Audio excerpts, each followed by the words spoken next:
Hi, I don't think we can hear you just yet. Also, welcome, Sally. Um, we've had some challenges in the past, I think, with using when someone calls in by phone, being able to promote them to a panelist. So let me just I'm check here. this out. Can you hear me? I can hear you now. Yes, welcome. Yeah, it was muted. um, I'll just jump off to introduce myself. It's really great to meet you both. Thank you so much for speaking today. My name's Ali Smalley. I'm a content marketing manager here at Power to Fly. Um, I just want to give you, can you try talking? We'll see if we've got your audio. Me? Yeah, testing, testing. This is Sally. We're good on Sally, though we don't have your video yet if you want to try and turn that on. Oh, I know why. Oh, there you go. Can you see me? Yeah, because I had the little thing that wouldn't let you see me. Safety first.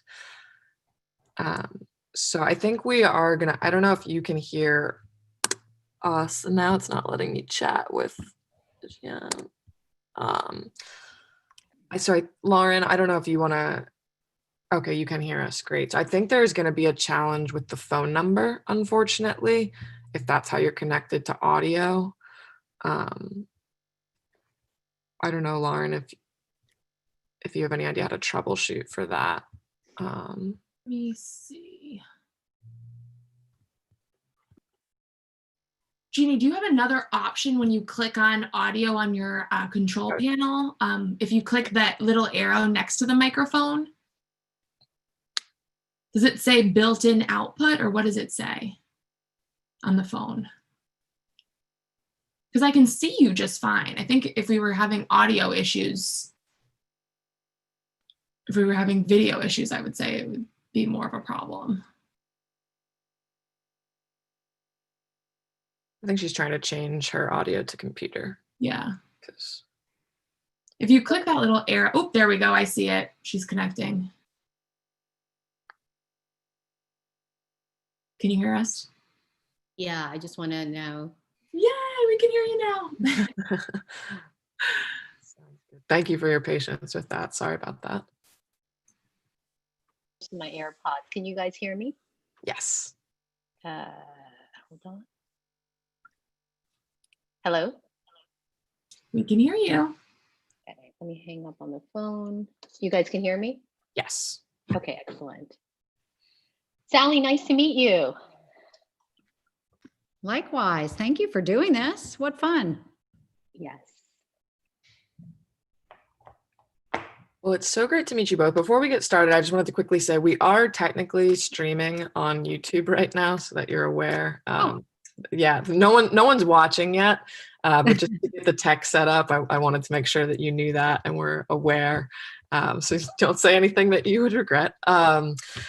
But we will have participants joining us at exactly 11:59. That's when the room will open and they'll be able to come in. So I know that Milena is moderating. And so before she does that, Lauren and I will hop off camera. We're just really here to facilitate and handle all of the questions that come through via the chat. But Milena, obviously. Hi. Hi, Oh, Milena. Faces, this is so wonderful. It's making me so happy.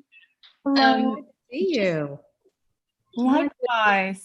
Likewise. Do you have any questions for me? Just a logistics question. Yes. In terms of the Q&A from the audience, I think we'll save that towards the end. Someone will be sending it to me in chat? Yes. Or do you want? Okay. Yes, I believe so. I'm only doing the introduction and then thanking you for your time at the end. And then our Power to Fly facilitators are going to field the questions to you and be kind of here for logistical support. Yep. And yeah, I'm just so honored to see you both here. Yeah. Thank you, Sally. Yeah. And Sally, look at my. Oh my gosh. Look at that dress. Look at that dress. I even have. It's a book. It's a real book. It's a book. It's a great book. I read through it this week. Thank you. It's amazing. But this is good. I'm finally wearing something that's not a t-shirt. Excuse to put on. This is all I had. There you go. Yeah. Someone on my team this morning said, I was on a video conferencing call and she said, you look great. And I said, yeah, I washed my hair. And My dad made a little comment lip gloss. yesterday. I haven't seen you with lipstick in so many years. It's good though, right? I liked blow drying my hair this morning. It was like a whole process. Absolutely. Before we get started, I just want to ask a question to quickly clarify. So do you want me to just send you the questions then via the chat? Jeannie, is that best for you? Yeah, that would be great. Okay. So I think, And then I can, yeah, and I'm sure a lot will come through and I'll choose the ones that I think are on topic and relevant. okay, perfect. So I will go ahead and send them all to you in a private chat, and I'll have just the name at the top and the timestamp and the question right below it. And so that everybody knows, most people actually watching the stream. So we kind of have people in different channels on the side on YouTube. And then some of them, whoever wants to kind of ask questions or interact with a chat room will be actually coming in Zoom. So just so you know. The audience is kind of split across a couple of things. We have some things to build for the next summit, and it's all in the same place. But, you know, this was definitely a very fast effort and an amazing effort. And we're just so happy to see you all participate. So thank you. So how has, Melina, how has participation been? I sat in on the conversation with Ariana yesterday. Yeah, I mean, I'm very, very happy. I think Lauren has the last numbers, but I think we have over 14,000 women so far and over 1,000 companies. So yeah, really good. We're very, very proud of it all. And of course, it's all because of all of your participation. So thank you. Yes, thank you so much. Well, I'm gonna go ahead and jump off of video quickly here so that I can just be a silent participant. But if you need anything during the chat, just shoot me a message. I'll be looking at it carefully. And then as soon as the questions start coming in, I'll probably send them over to you. But obviously know that you'll, get to them a bit later in the chat. That sounds wonderful. Right. And I will also be jumping off a video after I do the introduction so that, only your two faces will be seen on the stream. That's how it works. Awesome. That's great. So looking forward to this. It'll be fun. Yay. Amazing. Allie, do you want me to start exactly on the minute or wait a minute? Wait a minute. You'll see the attendees count start to pick up. And so when that starts flying, you'll know that people are joining us, and then kind of like, 12 and 30 seconds in, you're good to get going. Okay, sounds great.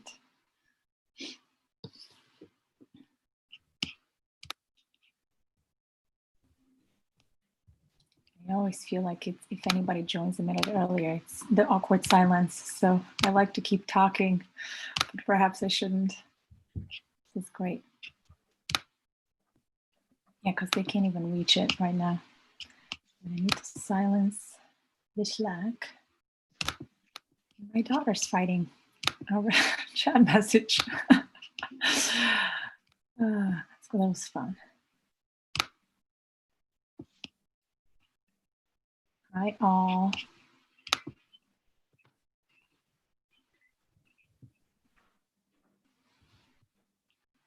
Thank you, Allie, for the code of conduct.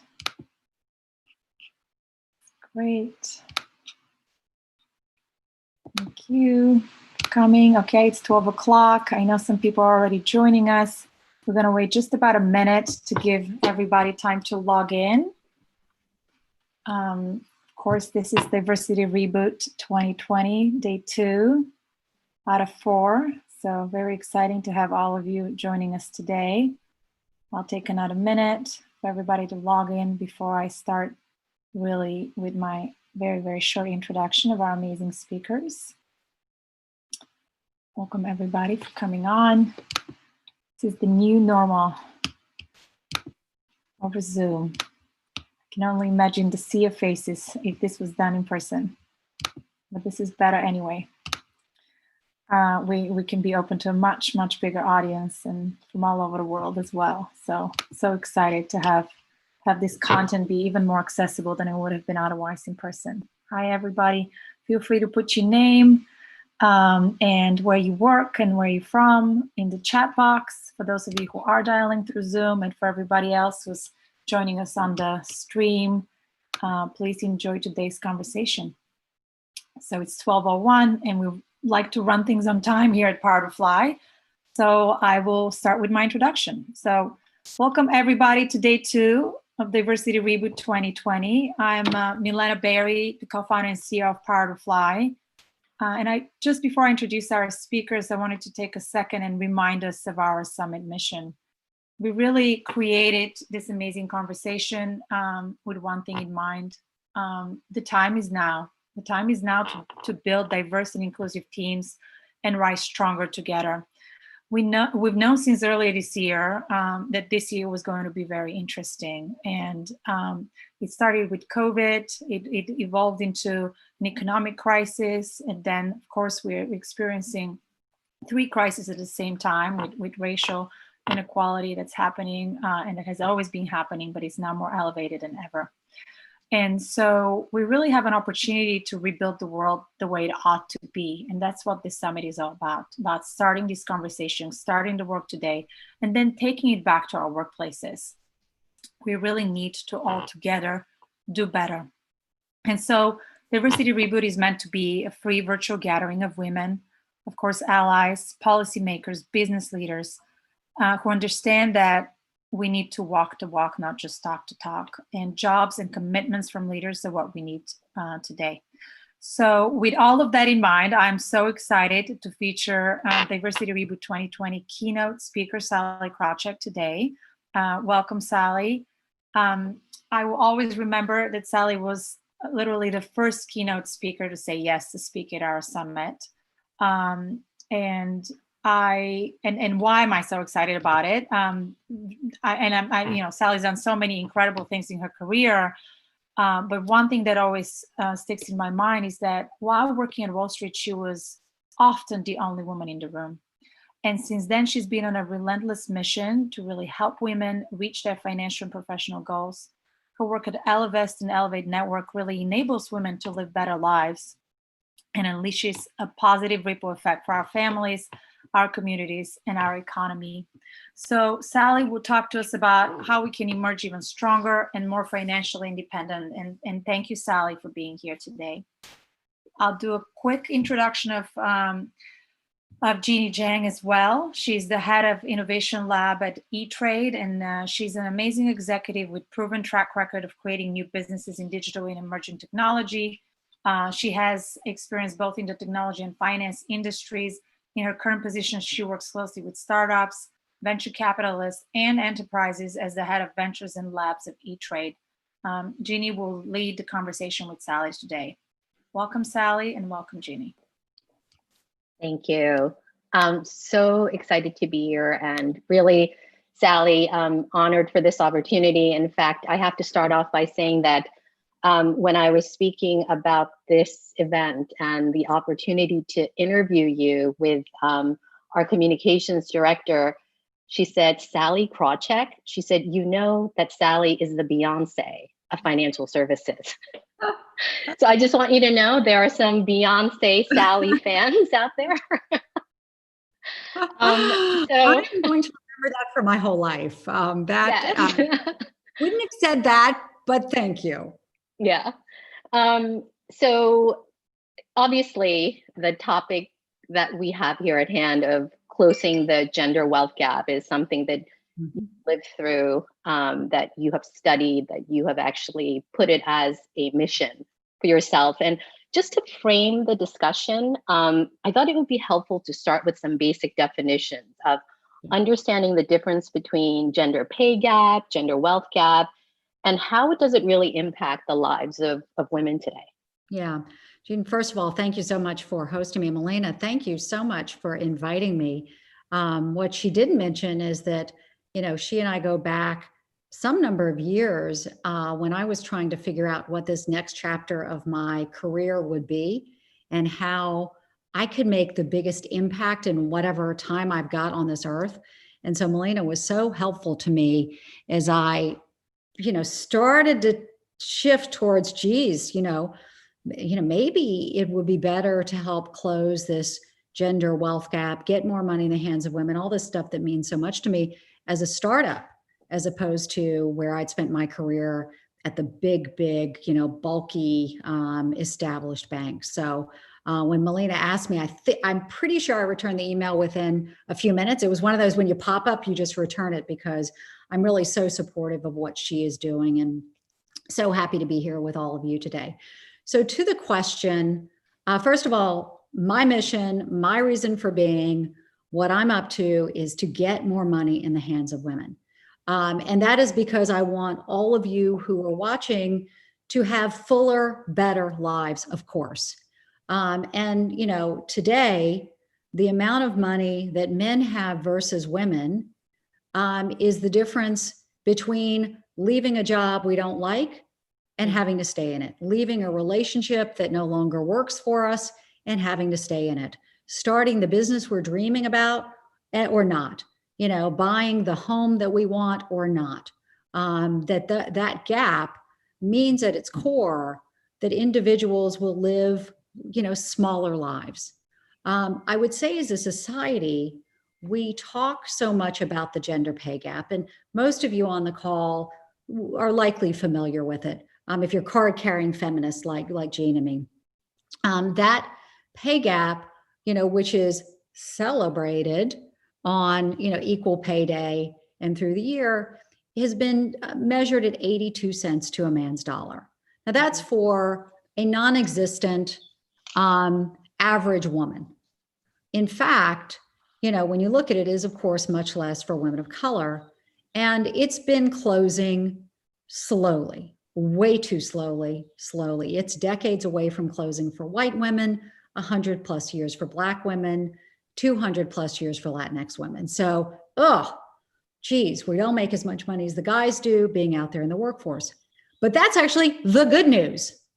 Believe it or not, that's the good news. The bad news is that the gender wealth gap, and wealth is a weird word because, it brings up mansions and yachts and all that stuff. But let's think about it as, if the pay gap is the amount we earn, the wealth is how much we got. It's how much is in our bank account or our investment account minus how much we owe. And so what we've got, that cushion, so to speak, isn't 82 cents to a man's dollar and slowly moving in the right direction. It's 32 cents to a man's dollar, and it's been moving in the wrong direction. And what is so much worse is that for Black women, it's a penny. It's a penny. Now, what's the difference, right? What's in between those two things, what we earn and what we keep, are a handful of things. Less time in the workforce, right? We go in and out because we will be more likely to take a leave when we have a child or to take care of our parents. Some of it, our expenses are higher. We spend more, we all hear about the pink tax, but we spend more on our children than men do. But there are another couple of things, which is where Ellevest was really founded. And what we have discovered is the big wealth creators, women and Black people, people of color, have been shut out of. And those two things are real estate, where you build intergenerational wealth. And Jean, I don't have to tell you, you and I know with our finance backgrounds, that those compound, right? Real estate has been compounding wealth. It goes up, sort of 3% a year on average, not every year, but over time, people who have had a home have steadily grown their wealth. The other big driver of wealth is investing. And boy, you think real estate looks good at 3% a year. The stock market, which even with what we've had this year, has gone up since the 1920s, 9.7% a year. So a huge wealth creator. And investing, women and people of color have really been blocked out of that. The other thing that's going on is we women tend to have more debt at higher interest rates. So we do not benefit from the positive effect of owning real estate or investments, and we, to our detriment, have more debt. All of those are compounding. I don't think we want to go through all those definitions at length, but we're sort of not helped this way and we're hurt that way. And so what's driving me a little crazy is we spend so much time lean in, know your worth, ask for the raise, do all this stuff. You're like, yeah, totally. But we got to focus on this thing too, in order to really drive what truly matters. There's a lot of comments coming in on the chat. They can't believe the statistics of, Black women's wealth is literally a penny compared to the dollar of a white man. And shocking, but in some ways not. So clearly there's a lot that governments and institutions can do to make sure that in terms of systems and institutions that we're doing better. To focus the conversation a little bit more on the individual and the individual women themselves, obviously your whole passion is getting more money into the hands of women, and in women taking the actions to actually invest. Based on your experiences on Wall Street and as the founder and CEO of Ellevest, what are some of the biggest obstacles? And in the spirit of, and I think this comes through really in your book as well, which is, learning by doing. We don't have to be perfect before we take that first step. What are some of the obstacles and what are some concrete practical steps that we can take? Oh my gosh, we could go for hours here. You know that, right? But first of all, I really want to be careful before I say, okay, this is what the individual can do, is we shouldn't write off the impact of systemic racism and sexism, and that those things flow into what the government does not do for us. And so one that I've thought about quite a bit is the fact that we're the only country only developed country and only one of two countries in the world that don't have mandated paid parental leave for women. Okay. Now, by the way, we are the richest country in the history of the world. And we have made that decision because we don't want to spend the money. By the way, it's an investment. It's not an expenditure. And that, you can't look at that without saying that's sexist. And also, I think over these past few weeks, a positive is, renewed drive for learning. I've been reading and taking in some things that say the lack of a social safety net, is because of systemic racism, that countries that tend to be more homogenous, have put those in place. Okay. So I don't want to, we don't want to spend the whole time on it. I'm not an expert in much of this, but I do think there's, in this country, we're so about rugged individualism and the cowboy ethic. And we like, before we do that, let's be really clear that the system throws up barriers. So does our society. And our society, and let's go back to women, sends us messages from childhood that are truly harmful to us. Now, look, this isn't, in line with what all of us believe, because these messages are so pervasive. But Jean, when I worked in the big firms on Wall Street, and we would look and we'd say, God, we just have so many more men investing clients and women. And, we would say it was obviously their fault.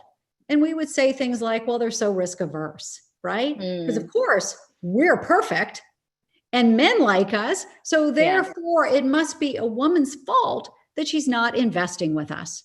And so therefore it must be that she's risk averse. And so, or she needs more financial education, or she doesn't like investing, or she's not good at math. All of these messages that we've received, which we're like, whoa, you're right. And when we at Ellevest began to do some research in it, what we discovered is that in our households today, many children are still given the message that, hey, son, hey, little guy, be a CEO, grow wealth, be rich, watch daddy invest. And hey, sweetheart, don't get your dress dirty, watch mommy budget and coupon clip, and math is hard. Today in schools, little boys get better grades in math than little girls for the same answers. Today, when we grow up, there's so much male money media, CNBC, Bloomberg, Barron's, Cranes, all of which, and when you see this, you can't unsee it, turns investing into a sport, right? Buy low, sell high. And the symbolism is so strong. The fact that, by the way, the industry, 86% of financial advisors are men, 90% of traders are men, 98% of mutual fund dollars are managed by men. It's a very masculine place. Indeed, the industry symbol is a bull. So it is a phallic symbol, is the industry symbol. Okay. Okay. Over for the women. Is there any female money media? No. And when articles are published, you know, even in the chicer female websites, and certainly in old media, it's all about how hard financial planning doesn't have to be really, really hard, you know, and then guilt induced or infantilizing. What's your money type? Are you a Carrie or a Miranda? And guilt inducing. Don't buy the latte. Don't get the facial. Don't have the whatever. And so today, when you talk to men about money, the thing that pops in their head is power, strength, and independence. And when you talk to women about money, it's loneliness and isolation and uncertainty.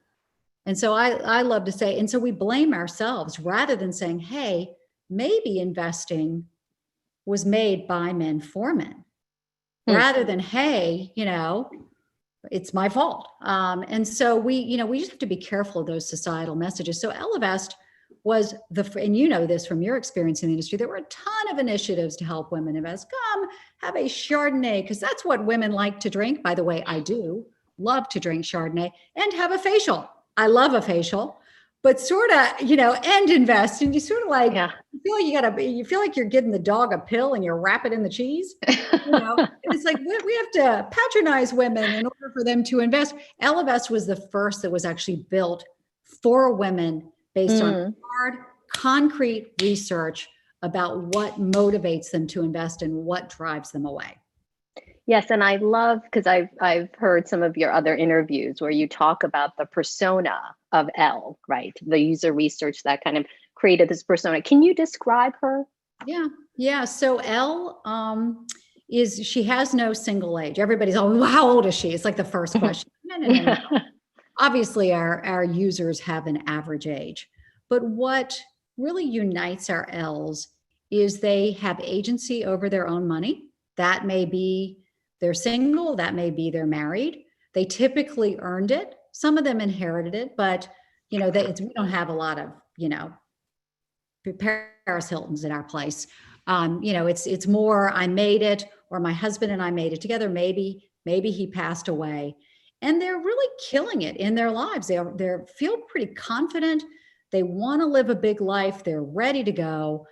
But, you know, that investing thing, that, you know, I've never found the right place. I'm not as good with money. And by the way, everybody, Jean, I think because we all got A's at school and, you know, love getting those A's, and we're embarrassed when we got a C. It's all this sense of there's so much work to do. I think I could figure it out, but I don't have, literally, we had one woman who's now a client of ours who said she was going to take 2 weeks off last summer in order to figure out how to invest. And so we've just been, you know, we she has this sense of it's just harder than it is. She also, and this is true of all women, typically doesn't realize how much she's been losing out. That the gender investing gap, another gap to talk about, a component of the wealth gap, cost women on average hundreds of thousands, for some women, $1 million plus over the course of their lives, dollars. And so she knows she should do it all, but she doesn't. She thinks investing in the stock market is riskier than it's been historically. She thinks the chances of her losing her money and never getting it back is much higher than it's ever been, because, by the way, you know, if you had a long-term, as you know, if you had a long-term perspective, that never happened in history. Or at least in modern history, for sure. I don't want to say never, because I don't know what the Neanderthals were up to there. But she's got a sense, she sort of knows she's been missing out and is ready to sort of take full control. So what are some of the success stories that you've seen from your client base at Ellevest? What a nice question. This is why I love my job. money today is women's number one source of stress. Mm. Our research says that the number one driver of her confidence in her future, of what she can do and what she can achieve in her future, is not, interestingly, driven by how much she loves her job, how much she makes at her job. It's not driven by her relationship with her partner. It's not driven by where she went to college. It is driven by whether she's taking concrete action to save and invest. Doesn't even matter how much she invested. So, it's sort of like when you're sitting in your home and you're feeling anxious. If you step up, do something about it, some little something, you just feel so much better. And so, what Ellevest is doing is my success story is, and oh my gosh, you're not going to believe this. We made a woman $1 million. My success story is, I remember early on getting an email from, I think, a younger gal, a woman of color, first generation, United States, whose family were, janitor and I think a housekeeper. And she invested with us. Now, by the way, Ellevest has no investing minimum. I'm going to be a little sparky here, but accurate. Investing minimums are sexist and racist. Because who's got the money to invest? Right? It's exclusionary. So you can invest a penny, like literally. I can't, as you appreciate, I can only give you a diversified investment portfolio for $1.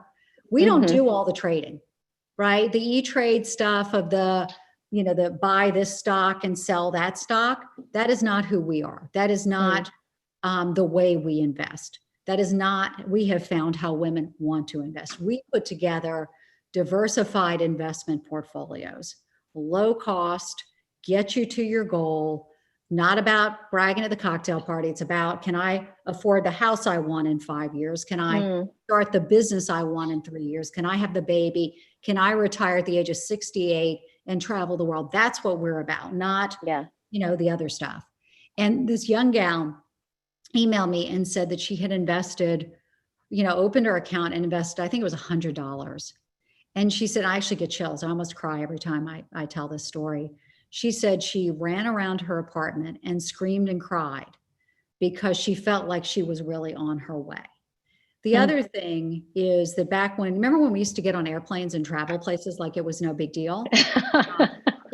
So, it got to back in January, February, December, when I would travel with my Ellevest bag, I couldn't walk through an airport without having women stop me and say, I invested with you. I'm so excited. I did this with you. And so those are our success stories is, our investment portfolios have done X, Y, and Z. The real success stories is we have given women a boost of confidence in to negate their number one source of stress. Yeah. And your airport experience sounds a little Beyonce-like. So no, because they see the Ellevest bag. It's not about me. It's sort of like, do you work there? Are you a part of their community? Are you an L-raiser too? And I'm like, yes, I'm totally an L-raiser. Yeah, no, and I completely agree. And I think as someone who has entered the financial services industry later on in my life, I think just the language of finance just makes it that much more difficult, almost regardless of gender, for someone who didn't grow up with that to kind of understand. You go and Google something and it's overwhelming. I think sort of the spirit and the philosophy that you bring in terms of women really taking charge of their own lives, I think has clearly been lived out in terms of your own career, right? You were an investment banker and then a research analyst, and then you ran some of our largest financial services institutions, and now you're a founder, and an entrepreneur. And clearly you've reinvented yourself many times. And I know in your book, you talk about the importance of women in their careers, not by circumstance, but proactively reinventing themselves. Yeah. Can you talk a little bit about that? Well, thank you for the question. Yeah, I do love to joke that I'm trying to have every career experience a person could possibly have, whether it's mega companies or raising venture capital money. And by the way, at a time in my career when most of my peers are sort of putting it back to second gear, and I'm like, all right, let's go into overdrive here. Mm. I'm a huge fan of reinventing yourself. One, because because I hate to be bored. And I just, I look at folks and say, the thought of doing the same type of thing in my 20s, in my 30s, in my 40s, in my 50s, in my 60s. And for us women, given how long we're now living, probably in our 70s, like, oh, please don't. But there's also great risk to it. If you think about how quickly the business world is changing, if you're trying to take no risk, you're taking a huge risk. And I think you really need to push yourself to continue to learn. One example that this group I think will appreciate is marketing, right? Remember, it wasn't that many years ago that a chief marketing officer was all about building the brand. And this ad looks good. And which of the, cable stations, or network stations should we run this ad on? Today, it's all of that, plus actually, sort of taking social stands where they're appropriate. So it's not just a pretty commercial, it's who are we in our soul as a company, and all the marketing analytics. And so all of a sudden you've gone from someone who should have one set of skills to an entirely different set of skills. And if you don't have it, I cannot tell you how many of my friends who are CMOs who've just been left behind, been left behind. And so, I fully recognize in this pandemic that for some of us, it's a matter of just getting through the day, and with everything that's going on with the protest and, this moment we're in. So I recognize for some, that's what we can do. For some, they've got care obligations, and that's what they can do. For those who are privileged enough to be able to say, you know what, without my commute, I got an extra hour in my day. I would urge you to spend it pushing yourself on the education, that what is available now online in many cases for free, to help expand us is, really blown out, and it will just put you in a nimble place. Most people on this are going to get fired at some point in their lives, right? And everybody's going to have career pivots. I think it's something we just see, but it's also more fun. I mean, I sort of figure, frankly, we're alive for a handful of several decades, 6 decades, 7, 8, 9, then we're dead. And I'm pretty sure we're dead for a long time. So, why not try new things? Yeah. No, and I love the kind of, again, the spirit and the philosophy that you bring both to investing as well as in careers, which is you emphasize not just the upside and the potential of trying something new, but the costs of not participating, right? And I think that's something that we don't necessarily understand. Also, Jean, if we think about the conversation we were having, the messages women receive around money, we get those sort of across the spectrum. So what do I mean by that? We sort of, there's a mythology out there that you hear successful women often say, and then they asked me to be CEO of the company. And I was like, what? Me? No. Oh my gosh. No, stop. What? And your friend will get a call. Oh, no, me. And it's, it's part of our mythology around the Cinderella. You just have to do, you get, for her, it's to be beautiful and demure or whatever. And, for professional women, it's to work hard and do the projects. And if you do those things, then good things will happen. And I guess there are people that happens for, but in an environment that is in its core sexist, like I haven't gotten one single thing that I didn't raise my hand for.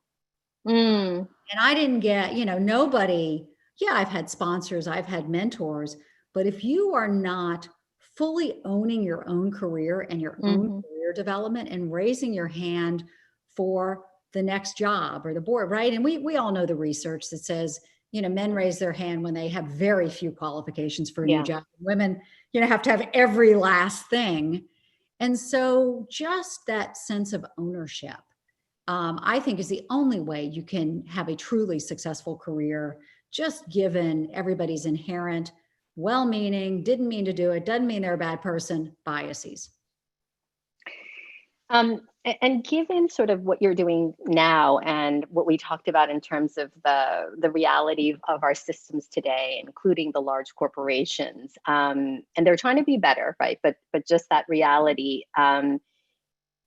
being your own boss, starting your own company, part of my work in corporate ventures is I meet with, VCs and founders. And I have to say, there, even in the world of startups and certainly in venture capital, there is a lot of opportunity for better diversity. What advice would you give to people who are thinking about going out on their own, especially women?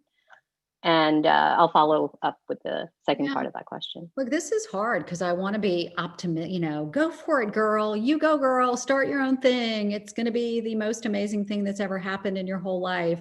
It's going to be terrific. The truth is, being a startup CEO, I love to say, is harder than running Merrill Lynch. And I'm the only one who can say that because I ran Merrill Lynch. It is almost impossible. And the folks who are watching know, when you're a seed stage or Series A starting out, if you have to raise external capital, or even if you have to bootstrap and there's only, so much of that capital, it doesn't take many mistakes for you to be out of business. It just doesn't. And that's just the fact, right? And actually, when you think about, what do they say, that as you bring people on, hiring, you only get right about 50% of the time. In a big company, it doesn't matter. You're just not growing. I mean, when, and I look at the number of people who we've employed at Elevest that didn't work out, great people, it's hard. It's just hard. And raising money is hard. I would say the upside is with this moment of reckoning. And really in the past couple of years, coming out of the Me Too moment, there really are more seed dollars and Series A dollars available for women and for people of color. And I think with, the moment we're in with the protest, there will be more dedicated money for Black founders and Black women founders. That being said, what I fret about is, you've probably seen the statistics that women CEOs get 2.5% of venture dollars. Maybe it's 3%. And, when you get to Series B, Jean, I think it's got to be like 1%. Yeah, well, I mean, Sally, I hate to say this, but, I look at the people who hold the money today, the VCs, the people who run the VCs, and I am always surprised if they have a female face. Yeah. I mean, that's kind of the reality that. And this is what's so frustrating. By the way, let me just, step back for a second. This whole women aren't good at money and we, we internalize it. Think about it, right? First of all, the two money industries that are in theory all about return, right? Just the returns, ma'am, are what? Wall Street and venture capital. Wall Street, I went through the statistics before, where the vast majority of the employees are male.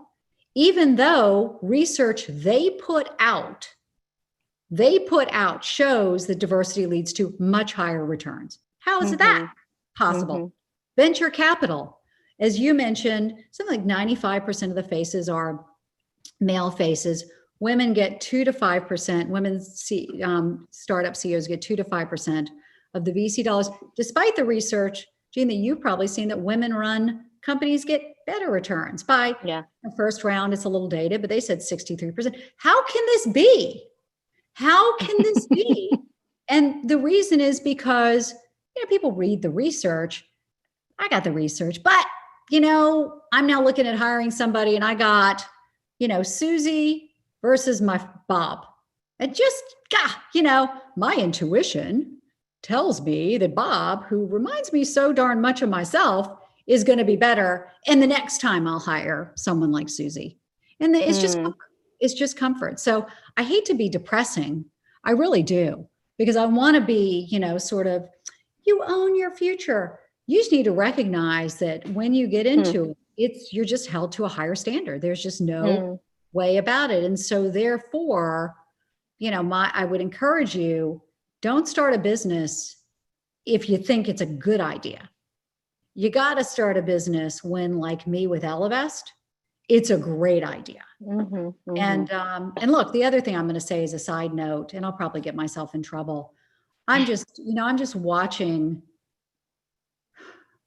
we love to tear women CEOs down as a society. And I've actually spoken this before this latest round.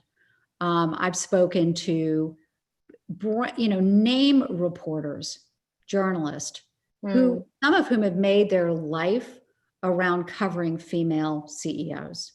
And they have, over a glass of wine or maybe 3, have flat out told me that, what's better than that? See someone go up, rip them down. And the way, you see women treated. Now, look, we've now got a run of women startup CEOs who've had bad articles written about them, taken out of their jobs. And I don't, from everything I know, that's fair. That should have happened. But there's so many more male startup CEOs, and the proportions are off. And maybe it is true that women are just bitchier, tougher bosses, more racist, more sexist, more despicable. Or maybe we're holding them to a much higher standard. And I had an article that was being worked on about Elevest in the past couple of weeks, where they're reaching out to former employees to speak anonymously and clearly trying to get journalists. I'm like, what? Right? And here you've got these obstacles that you're already jumping over. And this deck is so stacked against you that if someone is going to reach out to former employees and try to get them to say bad things about you, which, by the way, is like shooting fish in a barrel. Okay. Yeah. There's a reason they're former employees. And what am I saying? I'm saying, because I just think we need to be aware of it, and that we need to support women-run businesses because they are on the edge. And if we keep giving our money to companies that have proven themselves to be sexist and racist, and yes, to your point, they say things to get better. I'm a little tired of it because I've been doing this for decades now, and everybody says things and then they don't get better. We've got to use our money to support each other. Yeah. And I think on that point that you made about how we're tougher on female CEOs and whether it's implicit bias or something else, there's a study that comes to mind that actually was conducted by HBR. And they looked at actually the relationship between success and likability between men and women, which is positively correlated in men and not so in women. I found it fascinating, right? Well, I mean, people, and I've seen it in my own career because I've had more ups and downs than any woman on Wall Street. I've been on the top, I've been fired. I've been on the top, I've been fired. It's shocking to me what a bitch I am when I'm on the top and how people pull for me when I'm down. It's like, what? I'm like the same exact person. And by the way, it's men and women. It's men and women. Yeah. Yeah. So your straight talk has been amazing. And I want to sort of make sure that we have time to go to some of the audience questions as well. You said this in the beginning, the gender wealth gap is getting worse. Is there any sign of, kind of a light at the end of the tunnel, or things in any way moving in the positive direction? Absolutely in the wrong direction. And what is a little surprising to me is that given at least the initial success we've had at Elevest, I mean, we're nowhere near an E-Trade's size or a Schwab size or anything that we haven't sort of seen more activity around this. There still seems to be this view of the industry. And look, I get, is our way is the right way, and come on in, women. And actually, as I say that, I get it, because it's the innovator's dilemma. People say to me, Sally, why didn't you do an Elevest when you ran Merrill or Smith Barney? And the answer is because I was running a business that was very profitable and of a certain kind. And to try to shift it in order to talk to these folks, like, why? Right? Why? And then the other thing, Jean, is there've been, several startups that have tried to do this. At the same time, we launched She Capital and Worth FM, and there was another one, and they all failed. And I think the reason they all failed is because it's so dang hard. You need, I don't have to tell you, you've got to have an excellent tech team. That's not enough for most startups. Yep, got it. Here, you have to have an excellent finance team. And by the way, you need to be pretty great and innovative at marketing because, you can't just go to CNBC and find all the women investors, right? You got to find them in other places where they might not be thinking about talking about money. And so I think the challenge is so hard that no one else has done it. But look, I'm happy for everybody who's listening to become LFS clients so that they can make their own lives better. Yes. And then we've been focusing a lot on what we can do as individuals. I know that there are a lot of people from corporations and institutions that are represented here. What do you think are, 2-3 key actions that institutions can take? In terms of closing the. Just quit talking about it and just do it. I am so tired in our industry, Jean, of hearing about the pipeline. In fact, when I got into the business in the late 1980s at Salomon Brothers, the dearly departed Salomon Brothers, my incoming class was 40% women. It's never been the pipeline. It's been that you don't promote women. Goldman, David Solomon shared that, it's not even, the other myth, women leave at a greater rate than men do. And that makes so much sense, right? Because they're at the top and they have babies. So that's got to be it. It's got to be. He actually said at Goldman, their attrition rate is lower. The difference is they get stuck at the bottom and they don't get promoted. And there are a million reasons not to promote people when you want to promote someone who looks just like you. But I think the only way to do it is to mandate it. And I know, oh my gosh, we're a meritocracy. You have to let your managers manage and judge them later. Here's newsflash. Diversity outperforms meritocracy. Diversity outperforms meritocracy because diversity, you force a huge range of background and thought and perspective and experience and view of the world and skill set. Meritocracy, has been shown to all the biases stay in, all of them. And but we did an implicit bias training class last week. Forget it. They don't work. The research is clear. And so here we sit,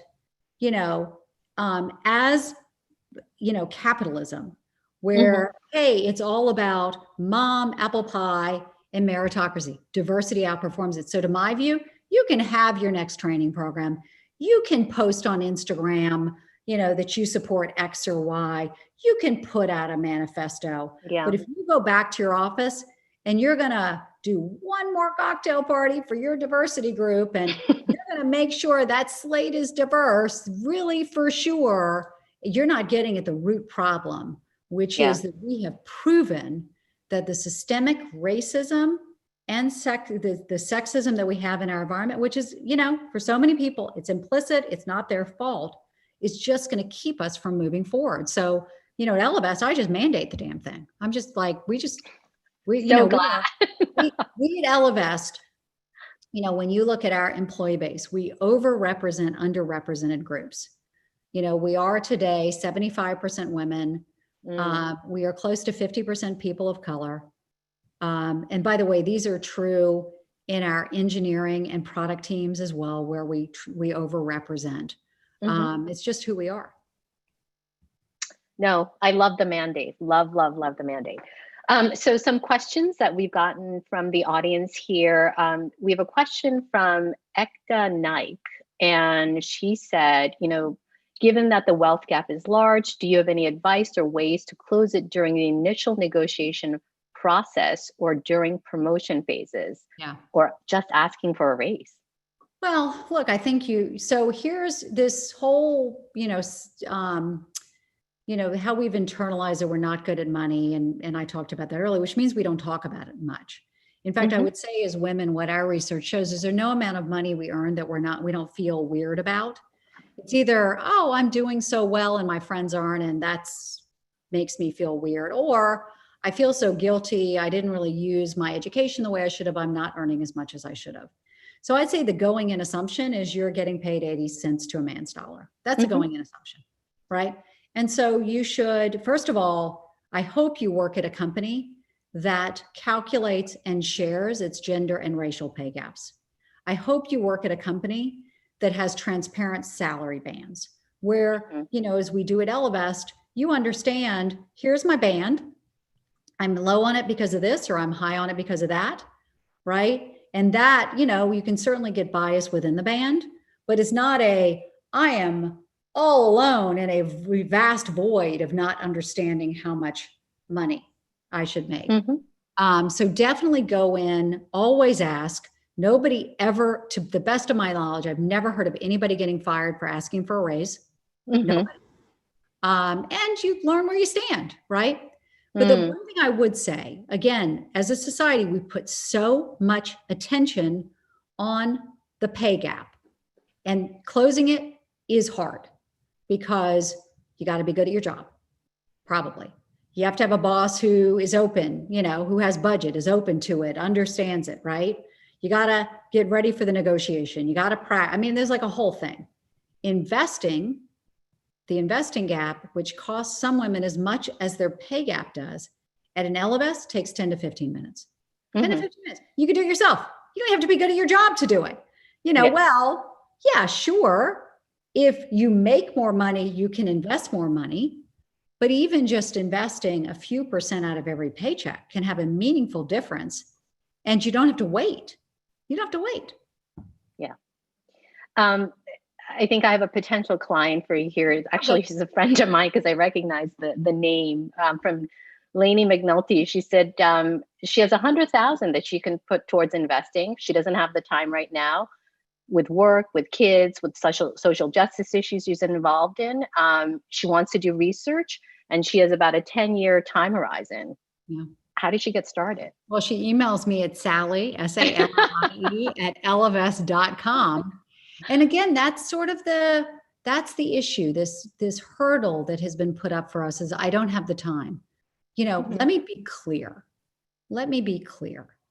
It can take 10 to 15 minutes. That's all. It is the highest return, 10 to 15 minutes in your life, historically. We've had this view, the risk is so high. A couple of stats for you. If you invested any time in the equity market since the 1920s and left for the long term, left your money in for 10 to 15 years, your chances of a positive return over that period of time for 15 years was 99%. I think for 10 years, it was like 96%. Okay. So we tend to overestimate how much time it takes and underestimate how much we're losing by not doing it. So for me, 15 minutes, frankly, is not even the amount of time it takes me to watch The Good Place, which is my guilty pleasure during the pandemic, right? Hey, Sally, want to give up one episode of The Good Place tonight? By the way, you can watch it again tomorrow night. The Good Place. Spend 10 minutes setting up an investment account, giving the information, putting your goals in, et cetera. But now I do recognize, wait, but before that 10 minutes, what do I need to know? Not as much as you think, right? You should, and there may be parts of this you disagree with because you work at a different firm, but for me, is it a company I trust? Is it an investing firm I trust? To my mind, is it a fiduciary? Are they obligated to put my interest ahead of their own? Elevest is. Are they low cost? Right? Elevest, for our digital option, it's 1/4 percentage point. Traditional firms can be 1%, 1.5%, et cetera. So is it low cost? P.S. Investing is one of the few places in the world where price is inverse to outcome. Typically, higher cost investments have tended to do worse than lower cost. Will they provide me with a diversified investment portfolio, a range of ETFs, stocks, bonds, et cetera? Will they rebalance it for me over time as I get older? Will it have more equities when I'm younger, because I can take on more risk, and less equities when I'm older, so that I don't have one of these downturns right the day before I retire? It's not a lot. You don't have to know options trading strategies. You don't have to know what standard deviation is. You don't have to know what alpha is. Those things have been put up as, much as doctors speak in gobbledygook, so our industry has done that in order to, you got to come to them, right? You got to have an advisor. It just, I cannot stress this enough, that this is the highest, historically, the absolute highest return thing you could do with 10 to 15 minutes of anything you can think of, unless you happen to win the lottery one year. Can you share that the data that you cited in one of your interviews of, if you had put, I think, was it $1 or $100 at the beginning of the century? And all right, let me go. That blew my mind. I'm on a roll. Yeah. So this is stunning. Okay. So, we've had folks, I don't feel good about the market. First of all, you're not a professional trader. Essentially, if you're professionally trading, to my mind, you're betting that everybody who's trading on Wall Street, you see something they don't. You can do it a few times, but it's hard to sustain, in my opinion, as an individual. And the best thing to do is not to say, I feel like this pandemic is going to be tough, I'll invest later. Just invest whenever. And the example is, we went back to 1900 and we were to put in $1,000, which is a lot of money, into the equity markets at the time. You looked forward 100, let's stop it before this year, but 119 years forward to 2019. And you'd say, a bunch of bad stuff is going to happen. There's going to be the pandemic of 1917. There's going to be the Great Depression. There's going to be the Great Recession. There's going to be the stock market crash of 1929, World War I, World War II, the Vietnam War, the Korean War, stagflation, inflation, the internet bubble burst of 2000, the Russian ruble crisis, oil shocks. We're going to elect a reality star as president. We're going to have impeachments. We're going to elect a movie star as president. All this stuff, you'd be like, that country is a huge mess. And I'd say, well, how much do you think your $1,000 is going to be worth? And you'd say, I went to business school and I know the power of compounding. When you invest and you earn a return, you can earn a return on that return, and then a return on the return on the return. But that's a lot of bad stuff that happened in that environment. I think you're going to $1,000. Some people will say 10,000. Some people will say 100,000. Some people even say $1 million. The correct answer is $57 million. And so what I leave, that blew my mind. 57 every million. time I keep going back and I'm like, that can't be right. It's the power of compound. How did Trump get to be a billionaire? Because he started as a millionaire. Okay. And the power of real estate compounding got him to be a billionaire. That's what I'm talking about. Intergenerational wealth building, compounding. You know what would have made Trump wealthier? If he'd invested that money just in the stock market to Mar-a-Lago and just sat there. Okay. That would have made him a better, bigger billionaire than he is today.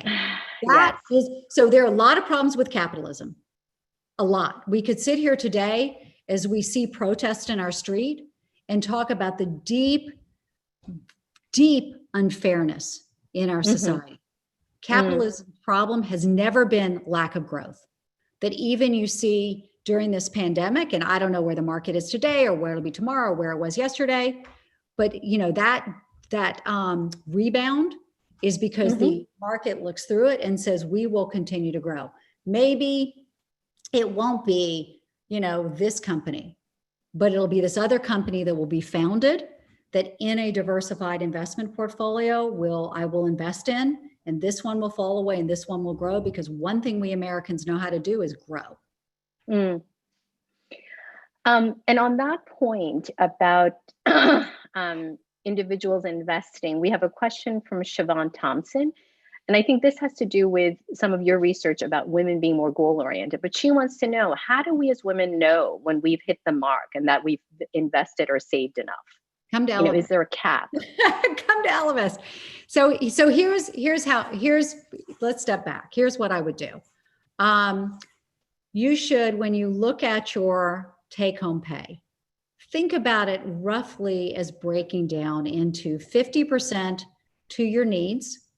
That's your rent or your, gas for your car, the clothes you need for work, it's toys for your kids, whatever, stuff you need.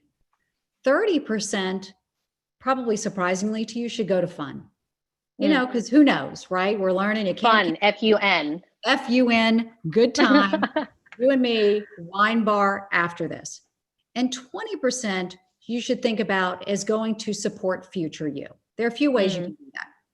One way is to get your credit card bill paid off, because that's going to hurt. By the way, you should name future you, Granny. I'm Granny Esther. And so I got to get the credit card debt paid off because I got to support Granny Esther. P.S. She's going to be on her own. Ladies on the call, 80% of women die single. When, that when we don't take care of ourselves and we outsource the management of our money to our spouses or partners, and it comes back to us, 74% of us have a negative surprise. So if you take away anything, you gotta take care of Esther, because she's gonna be taking care of herself.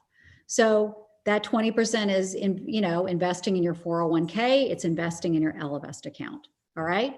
So 50, 20, 30. Yep. Right now we're all pretty much in quarantine.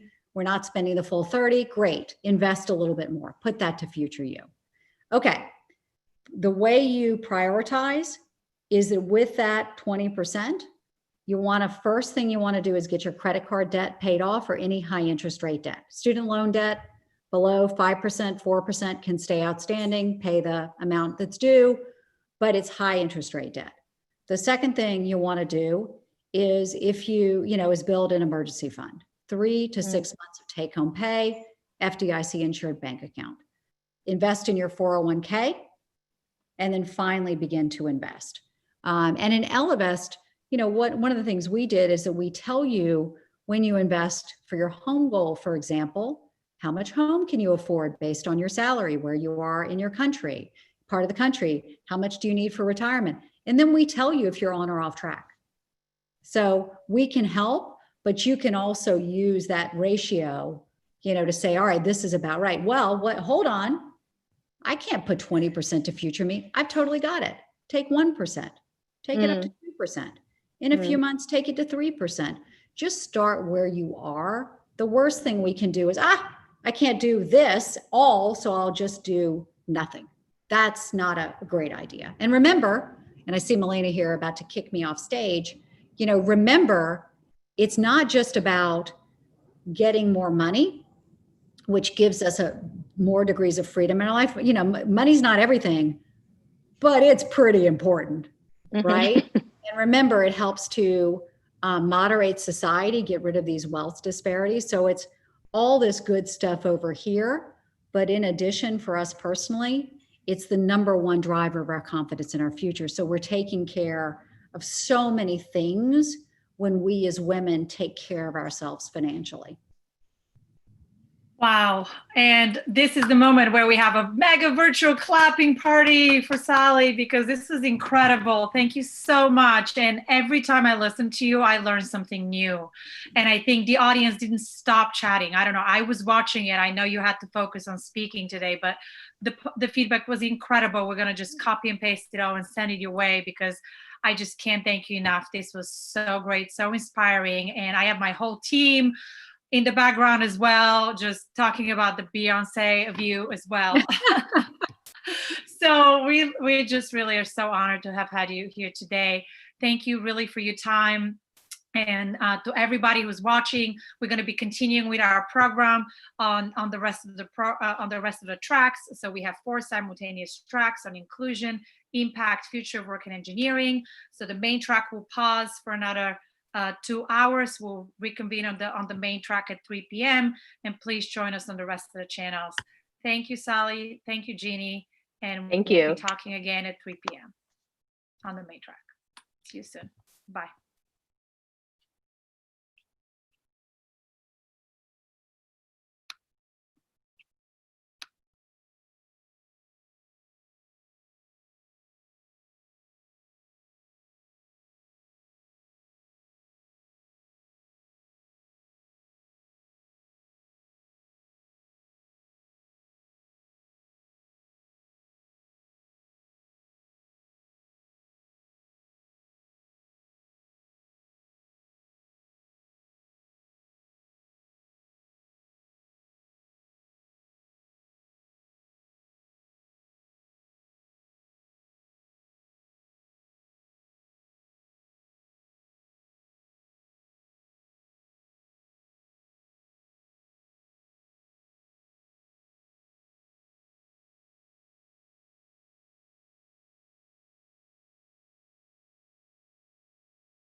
Hi, Casey. How's everybody feeling? Well, it's 2:45, right? That's good. Wow. Wearing my mom's shirt. All right. Hopefully that'll get her seal of approval. What? Felt like she had a lot of feedback, so figured if it's her shirt, she'll have to like it. Yes. I'm very cognizant of the fact that we are live right now, so Oh, are we? yes. I totally forgot about that when I was talking to Ariana yesterday too.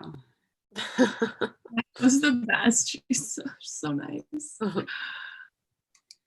There used to be someone at the Huffington Post, didn't work there officially, but who would like had a feed into newsrooms when people would make banter. So this reminds me of that a little bit. All right, so Allie, for last night's keynote, I didn't have my own. I'll just have my chat open with you two and just check it periodically in case there's anything. There shouldn't be anything because everything is turned off, but Yeah, just in case. yeah. It says there's 2 attendees now, but I still only see 1. Is that happening for both of you? Yeah. I can see Maybe 5 participants. That's all I can see. Huh. Oh, because you're not a host. Yeah.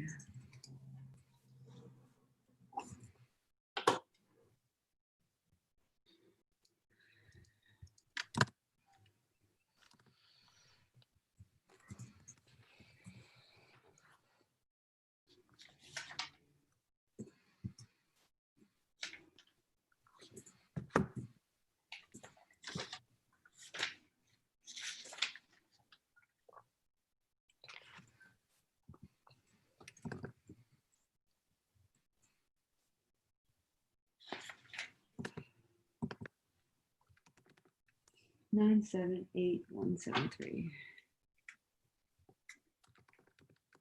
Just saying my passwords out loud. Careful. I think we That's do okay. have a member of Facebook's team on the line now. Looks like Zach here is probably. Is that You want to promote Zach? Or? Yeah.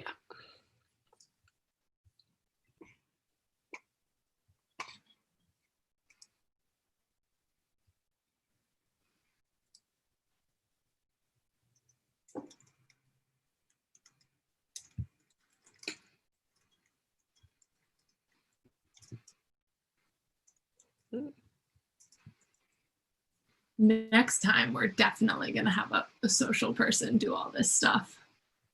Oh, Next summer. I was trying to live tweet this morning. It's great. Oh my God. I'm like literally losing my mind, but we're going to get through it. Well, the funny thing is, like, so many of the speakers just text me, so So you are the live stream. but it's great stuff. And then I didn't realize that Oz was like on WhatsApp, which I don't get alerts for. So she had left me all these voicemails. Hi, everyone. How's it going? good, Yeah. Zach. How are you? I'm assuming that's Zach. Fine, thank you. Someone just texted me. I actually don't even know who this is. Good luck today watching you on YouTube now. Caught your password. Whoever just texted me that, it has my number. Can you tell me who you are? Welcome. I'm sure it's my friend. Oh, it's Janet, by the way.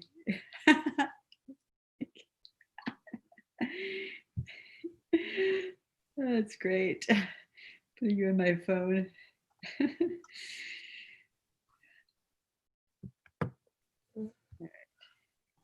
We are live, so we'll just on YouTube. Just on YouTube.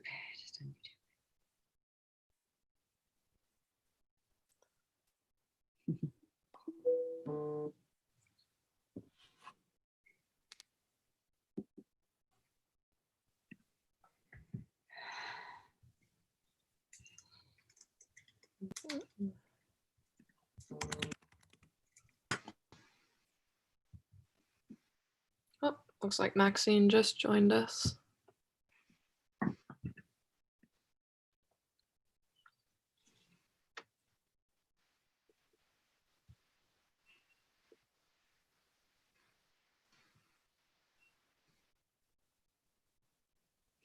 Hi, Maxine. How are you? I think you're just on mute still. Okay, hold on. There you Okay, go. you can hear me now? Yes, we can. One question. When I joined, it asked for the first time on a Zoom ever for my email address. Yeah. Is that something that's going to be shown to everybody? Like, No, definitely not. and then so now we know this is working. Let me just adjust some lights in here because it feels like there's some shadow. Sounds good. Oh, please.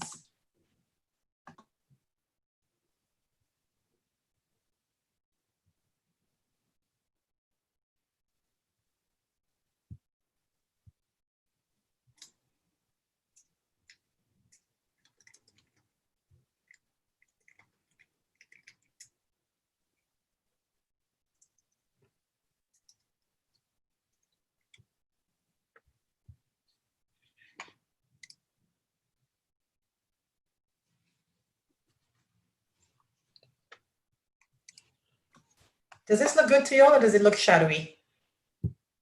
It looks good. I'm trying to make your video larger for 1 second so that I can give you a better answer. I don't think you look shadowy. I'll let everybody else weigh in, but I think you look great. It's a little shadowy. Yeah, I'm so bad at this stuff. I don't know. I don't want the perfect to be the enemy of the good because I know you can deal with this for days.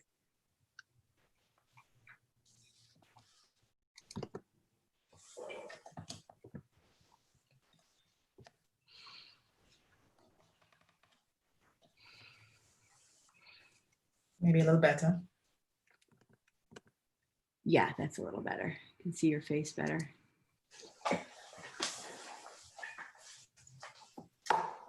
So just so you know, the Hearing, sorry, moving around things. Good. Yes. we nobody has we don't have any viewers logged in yet because it's not the time. Mhm. But the stream has started on YouTube. So Yeah. and it's, you have to know where to find it at this stage. So Okay. So basically, anything I do now can be seen if somebody logged in. exactly. So should I block my video? No need You for them. can if you want. We're just gonna say, well, for everybody who is watching in Streamland right now, we will officially get started in 7 minutes. So excuse our little pre-banter right now. We will officially get started in 7 minutes, and we're very excited. And what a day to be doing this talk as well, or what a week rather.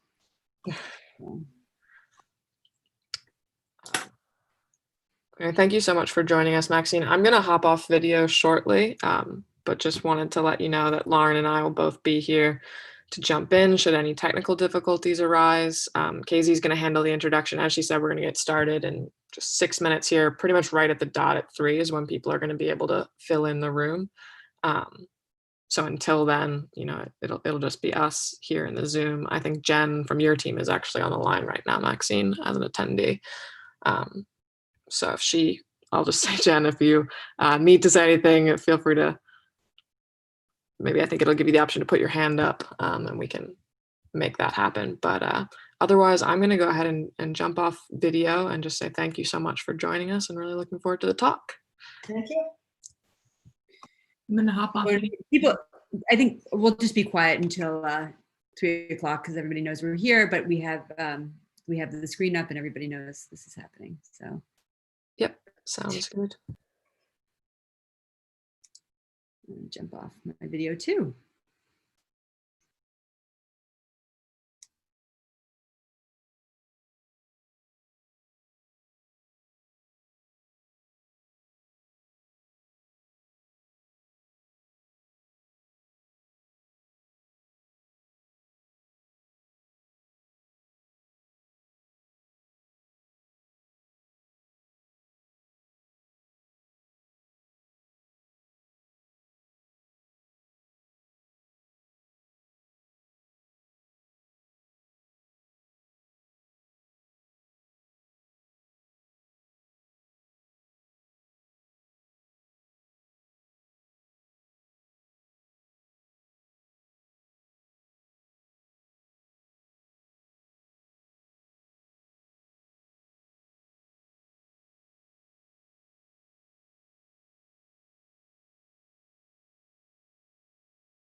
Okay. For those of you who are starting to tune in, we're going to get started in just 1 minute when the hour changes to 3 p.m. Eastern and 12 p.m. Pacific.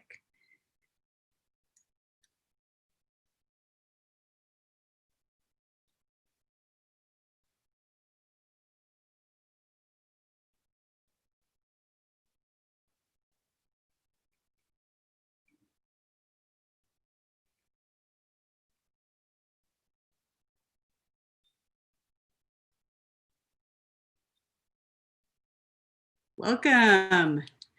I think your mute is still on, so. All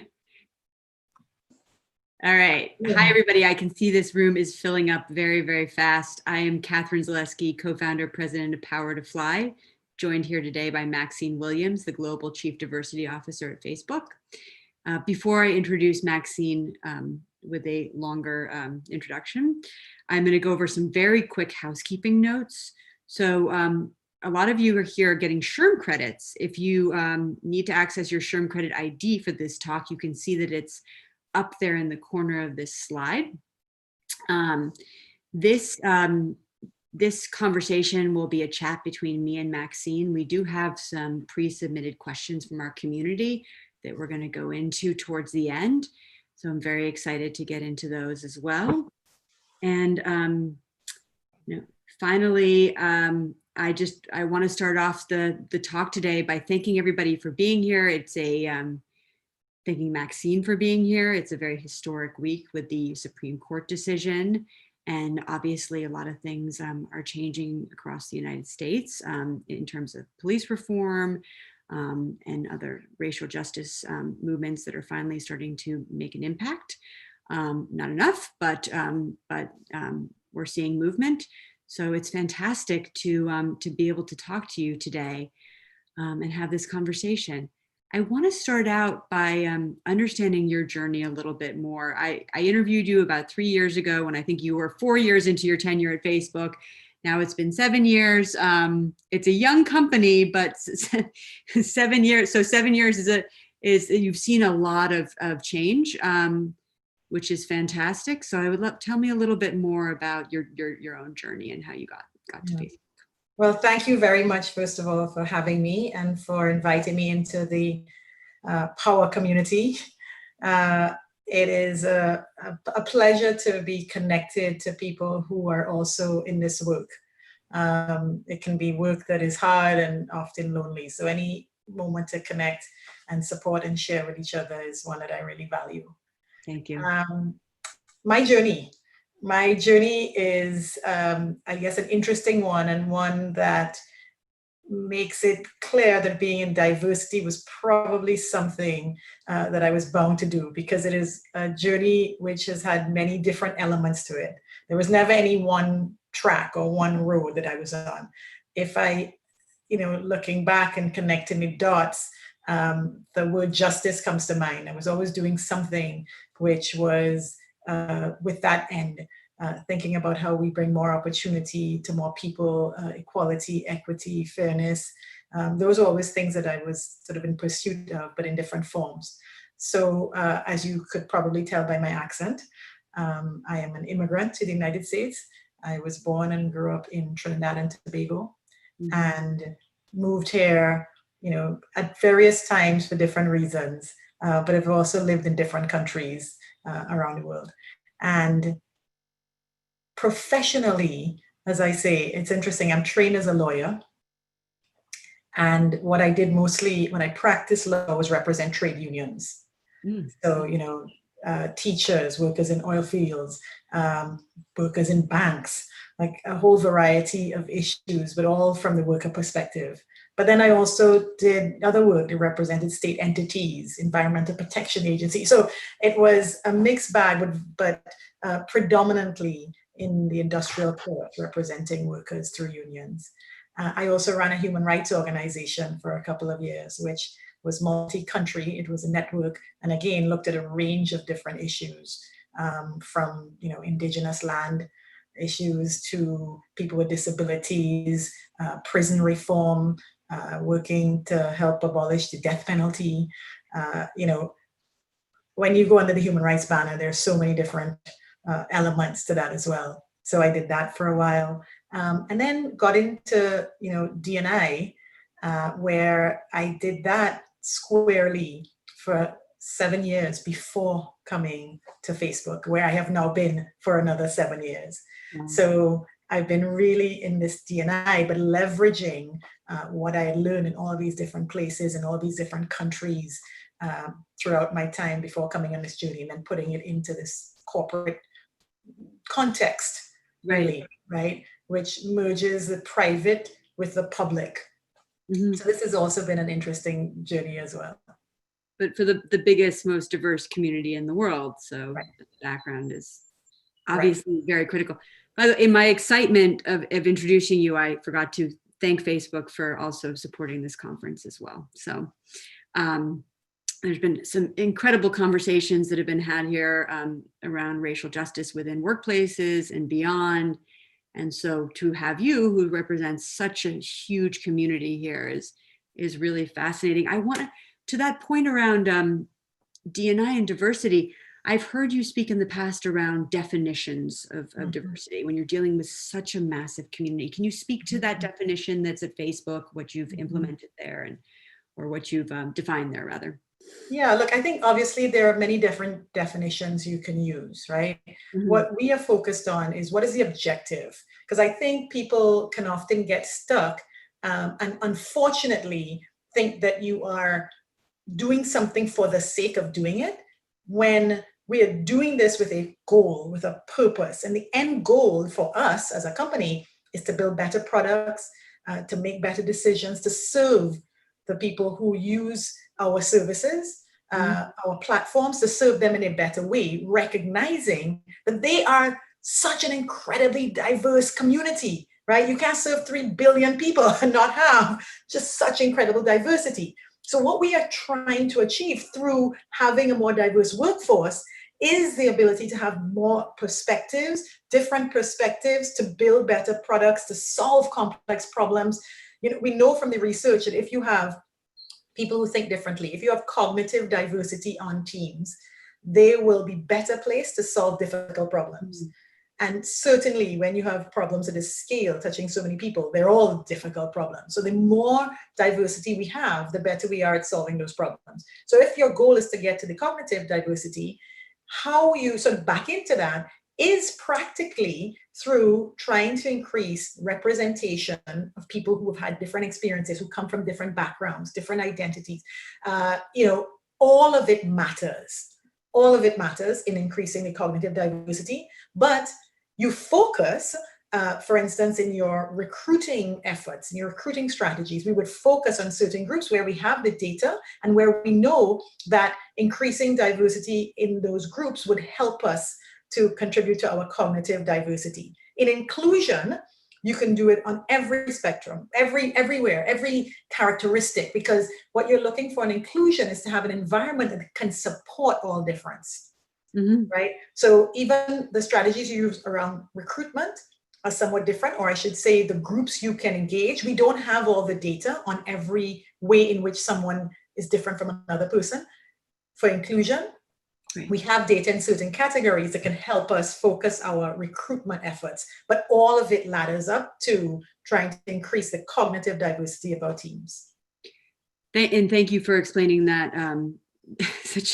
Such a big, it's a massive undertaking. So when you're talking about cognitive diversity and Facebook's goals, what does success look like? Are you measuring success holistically across the organization? Or are you going into different offices around the globe and saying, we don't have enough diversity in this area and we need to make changes? I would just love to know the process a little bit. Yeah, and again, I think for every company it's different. The size of the company, where you operate, all of those things will determine how you scope it.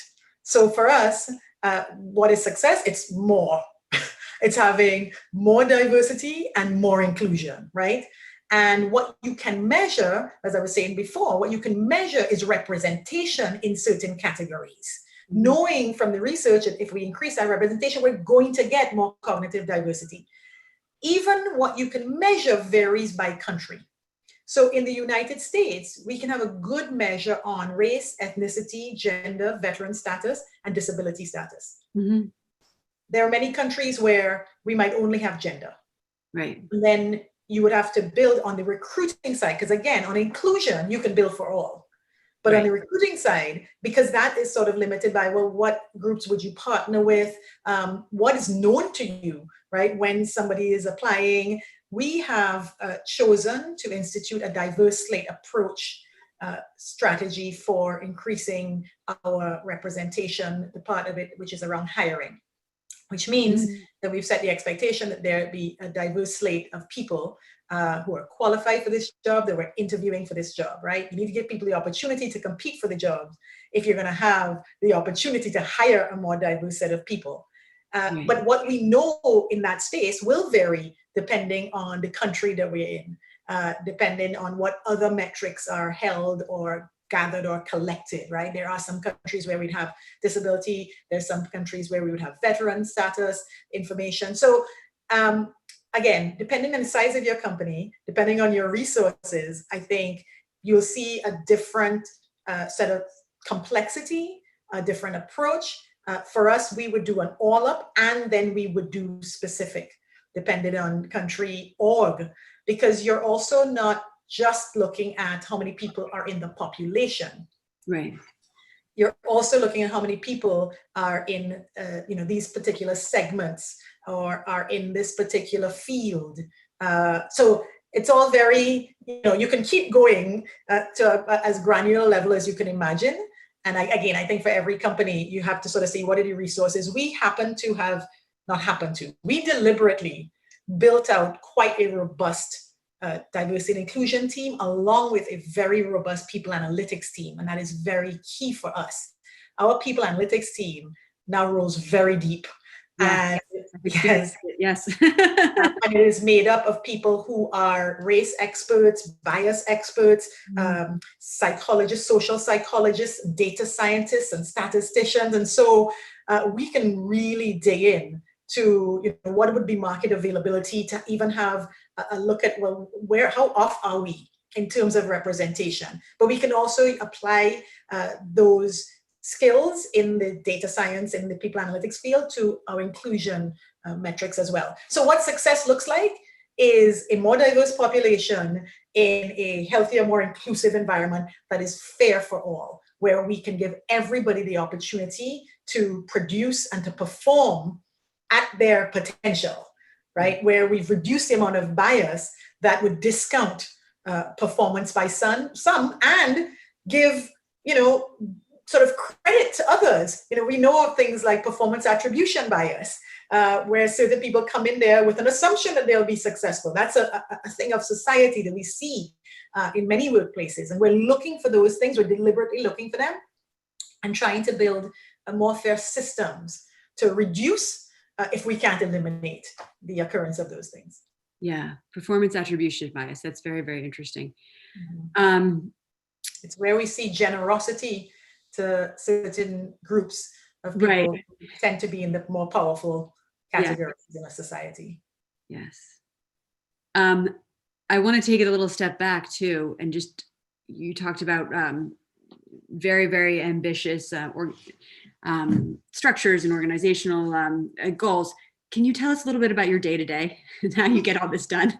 We have a lot of people who are listening who are in D&I jobs, and I mean, you're in a massive organization. What do you do every day? Well, I think my day-to-day has really changed, even between my last job and this one. In my last job, I worked for a global law firm, right? Over 2,000 lawyers in many, many countries around the world. I had done a stint in New York and in Geneva, spent a couple of years there working with this firm.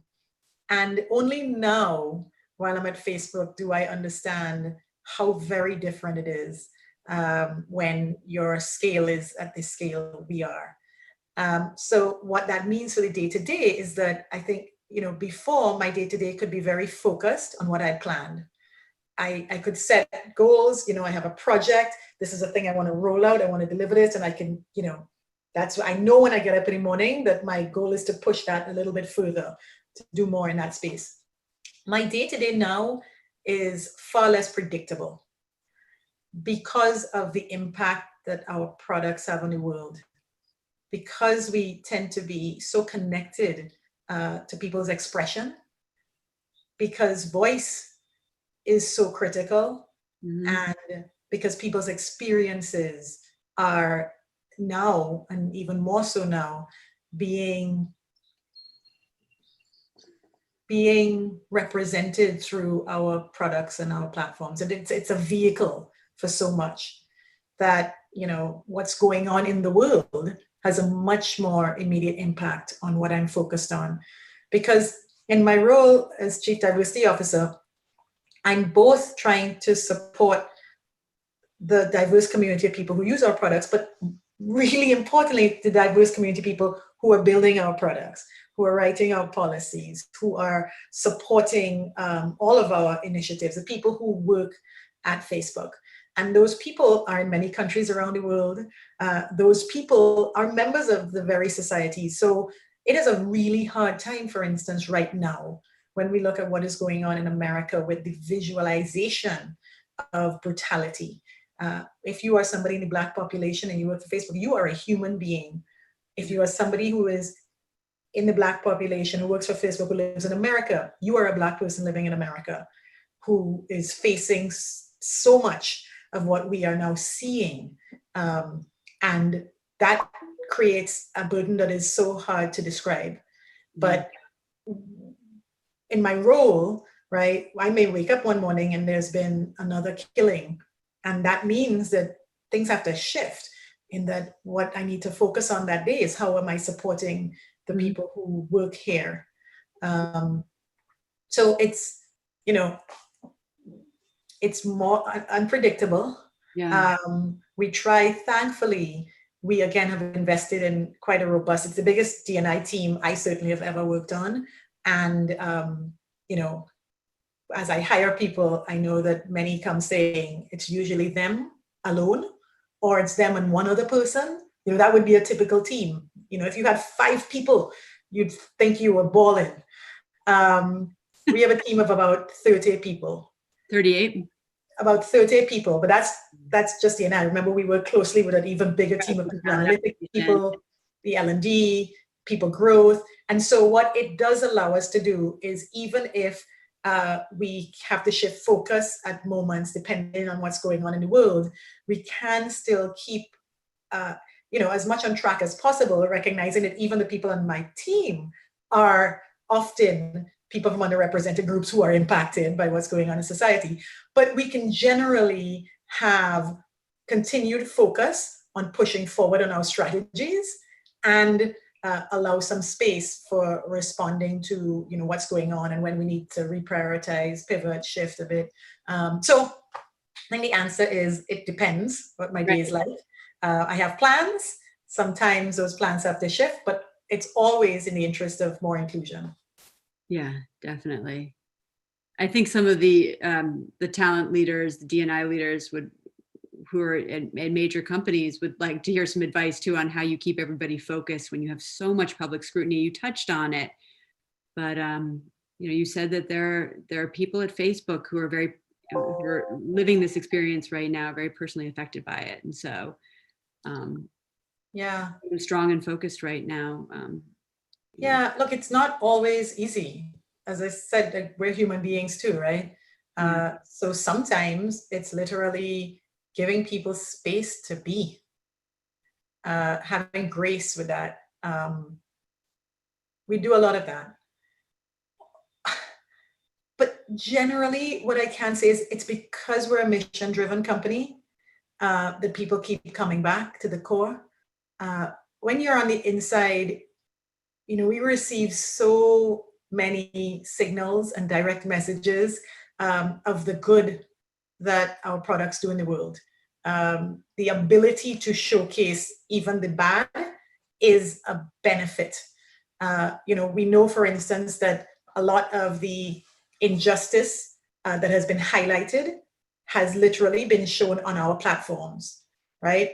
It is awful to watch, but it is because people have seen it that we are seeing now more efforts towards a more just society.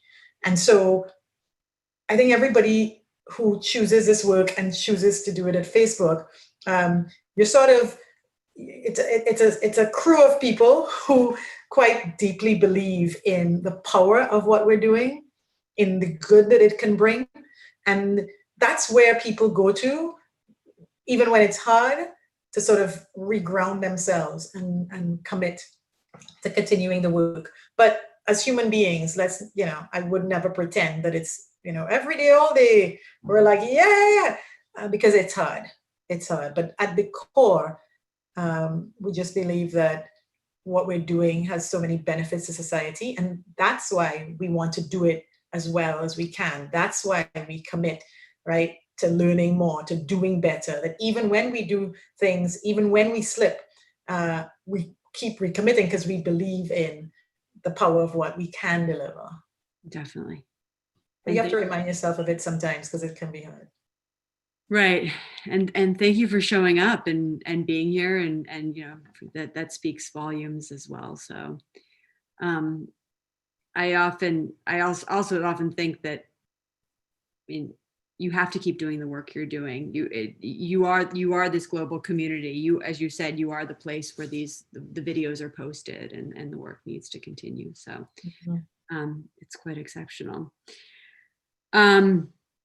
Let's speak a little bit about COVID-19, because in the last couple of weeks, obviously we are, with the murder of George Floyd, we've had an incredibly important attention shift and changes happening. But before that, you were doing a lot of work through the platform with certain communities that were very affected by COVID-19. Can you speak a little bit more to that?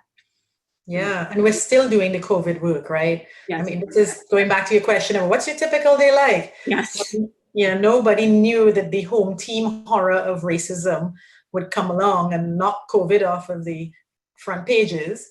And while it has done so, it hasn't reduced the impact of COVID. So we're still trying to manage through the impact that COVID has had, and particularly in, again, these most vulnerable communities. So what we did once it hit was we had to focus on our people, right? Put your gas mask on first, like make sure that the people who work for Facebook were safe, get people out of the office. For people in HR, I am sure you went through many of the similar challenges of how did you disperse an office or offices, right? How did you get people the ability to work from home? Literally practical things like recognizing everybody wasn't in the same place, right? And this is the thing about inequity, or the thing about sort of different differences in privilege. Some people could have easily gone to a home office, which is a dedicated space, and they were good to go right away. Everybody isn't that fortunate to have been operating like that. So we had to think about things like that. So for instance, as we thought through inclusion from that perspective, we decided to give everyone a stipend to allow them to equip themselves as much as they could to have a space. We shipped people new technology. Again, all of this, it was an interesting sort of additional way to implement your practices around inclusion, right? Which we hadn't anticipated before, but it's all part of inclusion and managing inclusively. So, we've always taken the position on D&I that our goal is to integrate D&I into all of our systems. I am old enough that I have gone through downturns in the economy before, and I have seen that when that happens, functions like D&I are more susceptible to being cut, downgraded, defunded. And I never wanted that to happen again.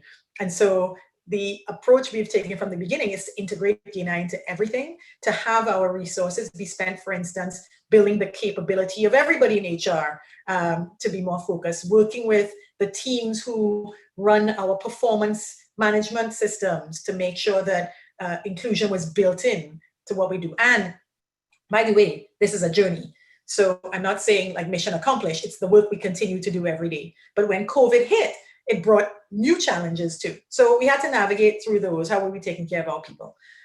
And then how are we going to take care now of the people who more than ever need our services? Because people couldn't physically be together. Right. And now this was the only way in some countries that people were able to communicate, right? And so literally making sure our infrastructure could manage the load was a whole thing. While PS removing people from our offices. So you need more people to support the weight, but you needed those people to be protected themselves. So it was challenge upon challenge.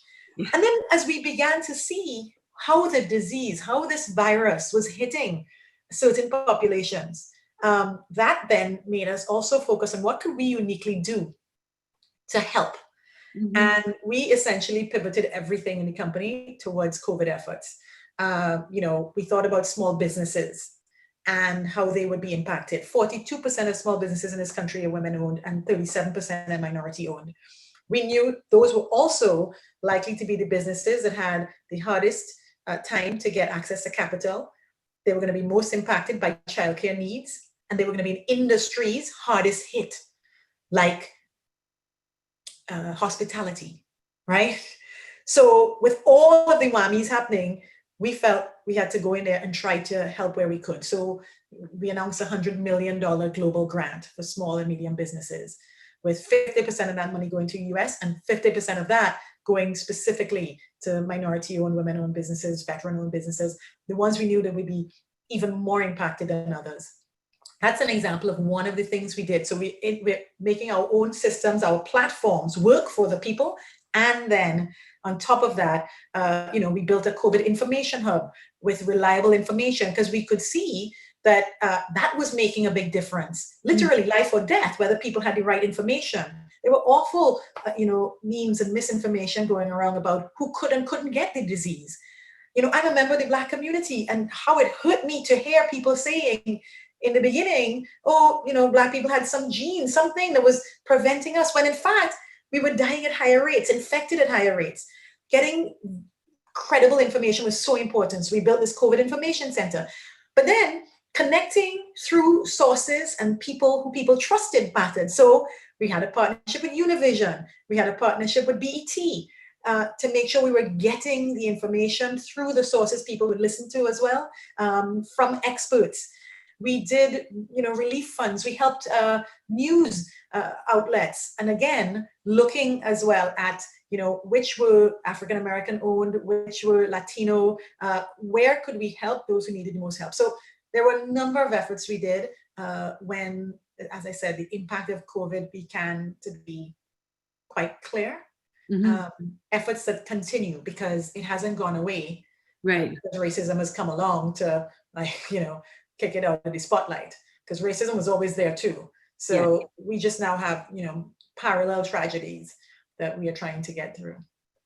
Yeah, well, and I think one could argue that COVID has been, maybe the silver lining is that so many people who tried to ignore racism have been now realize that they've been living in a racist country and they've in a racist system, and COVID has really helped expose that even more. So, it's an interesting point. I think there will be sociologists who will do studies for years to come about how being in the midst of the COVID crisis, how that impacted the response we're seeing now on the issues of racism and abuse. Yeah. Because I think there is a relationship there. Right. There's no denying the truth that we're all seeing. But the question is, right, why didn't people see it before? It's not like people of color haven't been saying it before. We've been saying it, we've been singing it, we've been drawing it, we've been painting it, and yet still it didn't seem to sink in. And so it will be interesting to see as it's teased out. Why now? Yeah, definitely. I think I studied history in college, and the connections always to something.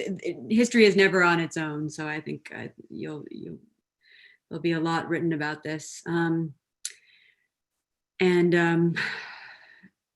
mean, in many ways, my generation is lucky, and my children's generation, that if we can fix this, and we can't.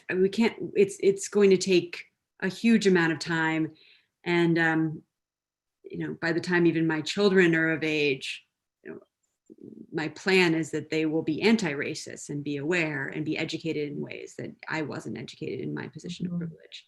And so that's what's fascinating to me. To the point of this, it's going to take generations still. How are you preparing your teams around this marathon? Like, what is the self-care? I had a talk with Ariana Huffington yesterday and Pat Waters, who runs HR at ServiceNow, and they talked about Rosa Parks doing yoga in front of demonstrations and all these activists being very good around self-care. So I'm wondering if that's happening within your group at Facebook. Yeah. This marathon. Yeah. Again, if you're in D&I work, you sort of know this is a marathon. It's an interesting, I'm in a metrics-driven company, and people are used to setting a goal, hitting that goal. Great. Let me set another goal. Whereas if you are in the work of, anti-oppression, anti-racism, of having equal opportunity for all, you sort of know that progress is your target, even if you never get to victory. Because human beings are always going to create systems of oppression where there's going to be dominant groups and less dominant ones, and more powerful and less powerful, and they'll find different reasons to exclude. So race is one, ethnicity is one, gender is one, sexual orientation, gender identity. I could keep going on, right? Differently abled people. It's just depending on your religion. So sadly, yes, you sort of have to come to terms when you're in this work with the fact that it is a marathon, but you do set your sights on progress.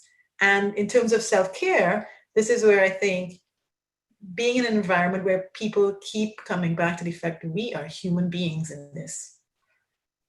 And human beings suffer, and we feel, and we're not robots.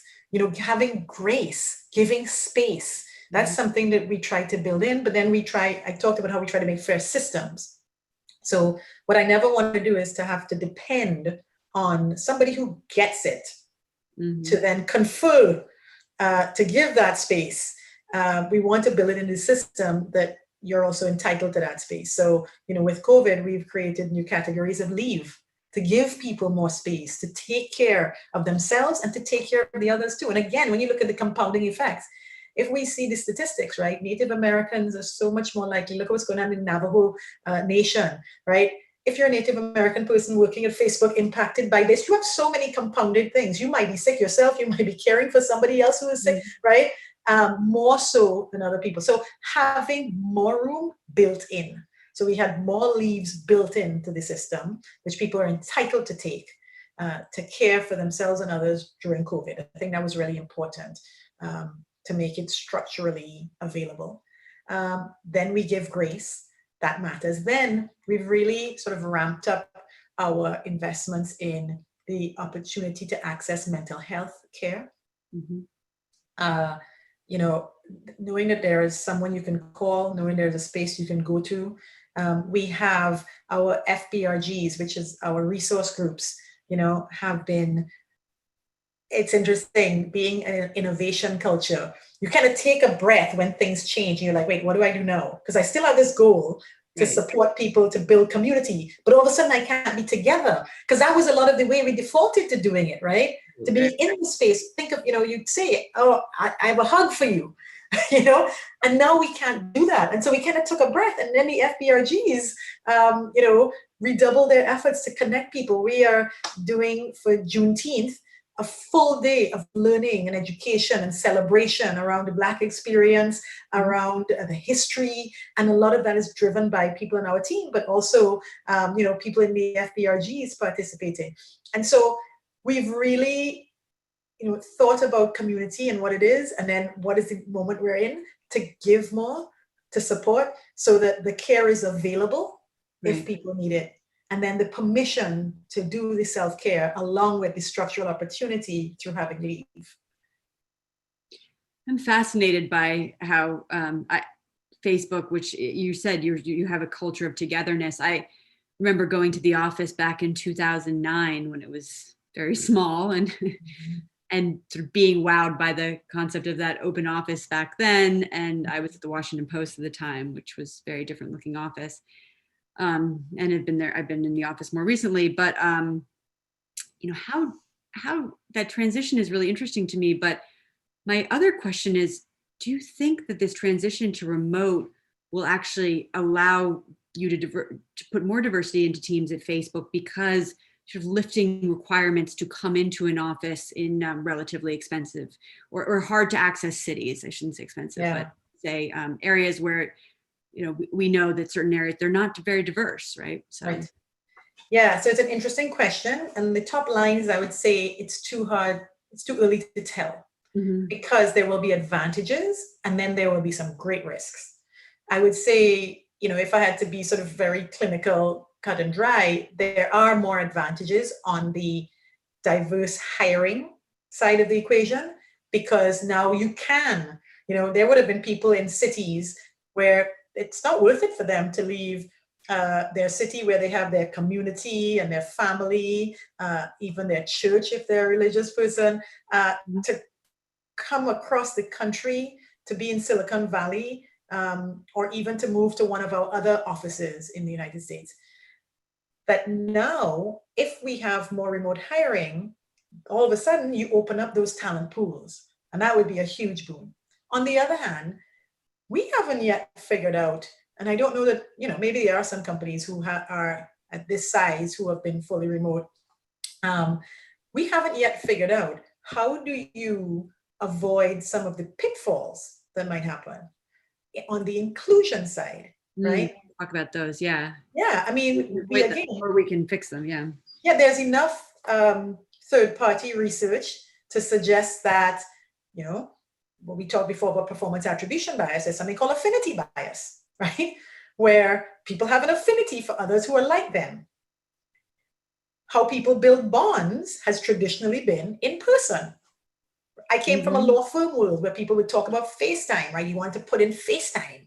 You wanted to show you were in the office until a certain hour, right? We know, in coming from minority community, that it's not made up when people say you often have to, in corporate America, work twice as hard to get half as far, right? I've seen the studies that have shown, for instance, as I said, I came from a law firm world, that people would say, oh, we are the most elite. We only hire from the top law schools. And then when you looked behind, when you did the research, you saw that, actually, for many of the white partners, they didn't come from top law firms, but 80% of the Black partners did. 80% of the partners of color. Isn't that interesting, right? Because what you were seeing was that for them, they had to be, they had to work twice as hard. All of that sort of environment of who gets opportunity, who gets on the best deals, is often premised on what your connection is to somebody else.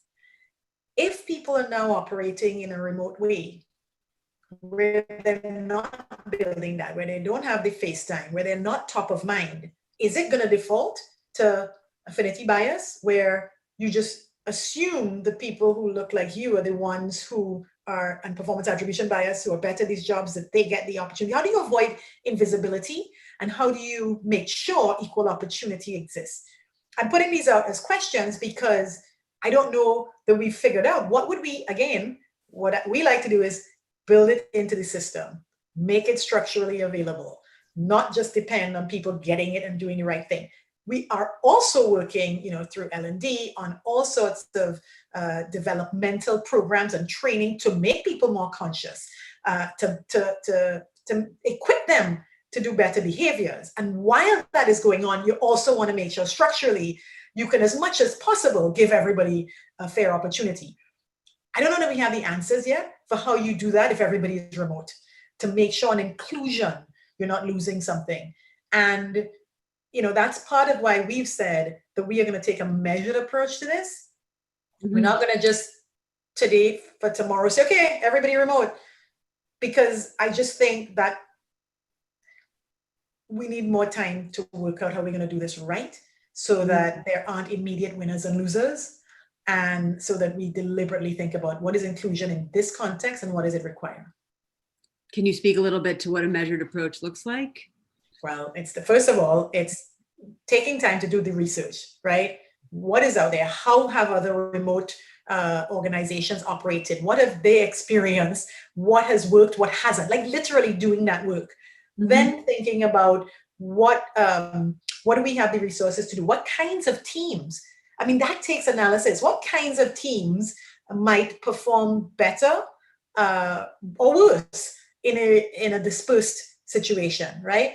What teams would work better? I mean, we're building hardware now, right? Does that make sense for the hardware teams to be? You see what I mean? So it's not as easy as saying, yeah, everybody go.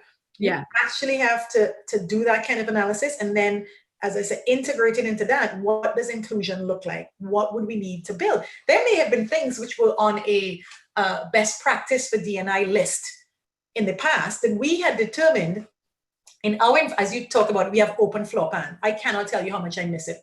I miss it desperately now that we are all working from home. No, what parts? Because some people say they need open floor plan, so I want positives. Miss it, because I now realize in a real way what I only sort of accepted intellectually. I walked into an open floor plan at Facebook. I sort of accepted that people said, this is deliberate because it helps in innovation, and all sorts of ideas flourish when when there aren't walls, when you can run into each other and build together. I accepted it, but until it was taken away from me, I didn't really feel it. And now, I miss it. I now see that so much of what happened and what could happen in terms of building together, collaboration would happen because of those open floor plans, because there were cafeterias. So, look, many days I might come home hungry, even though I had free food, because I didn't have the time. Like I was so into the work, right? But the truth is, if I did have it, I could always go, and you would run into somebody, it would spark an idea. You'd sit with people, you'd hear about a discipline you weren't familiar with. That would spark an idea in you about how you could integrate some of that thinking. We have so many cross-functional teams, and those again, it's cognitive diversity, right? So the open floor plan allowed for a certain flourishing of that, which now that we are separated physically, we are relying on technology. Thank goodness, we have good enough technology to do this, but it's requiring you to sort of pivot, in how you build together.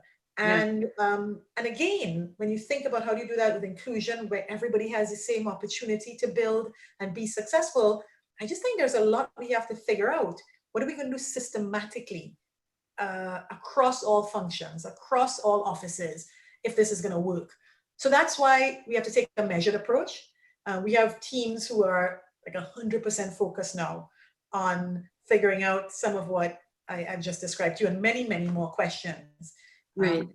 So I'm excited to see what they produce, and that maybe Facebook will produce a open floor plan virtual product. So, well, yes, we'll see. We can finally be in Second Life or something. Like Messenger Rooms is a little bit of that. You must try it out.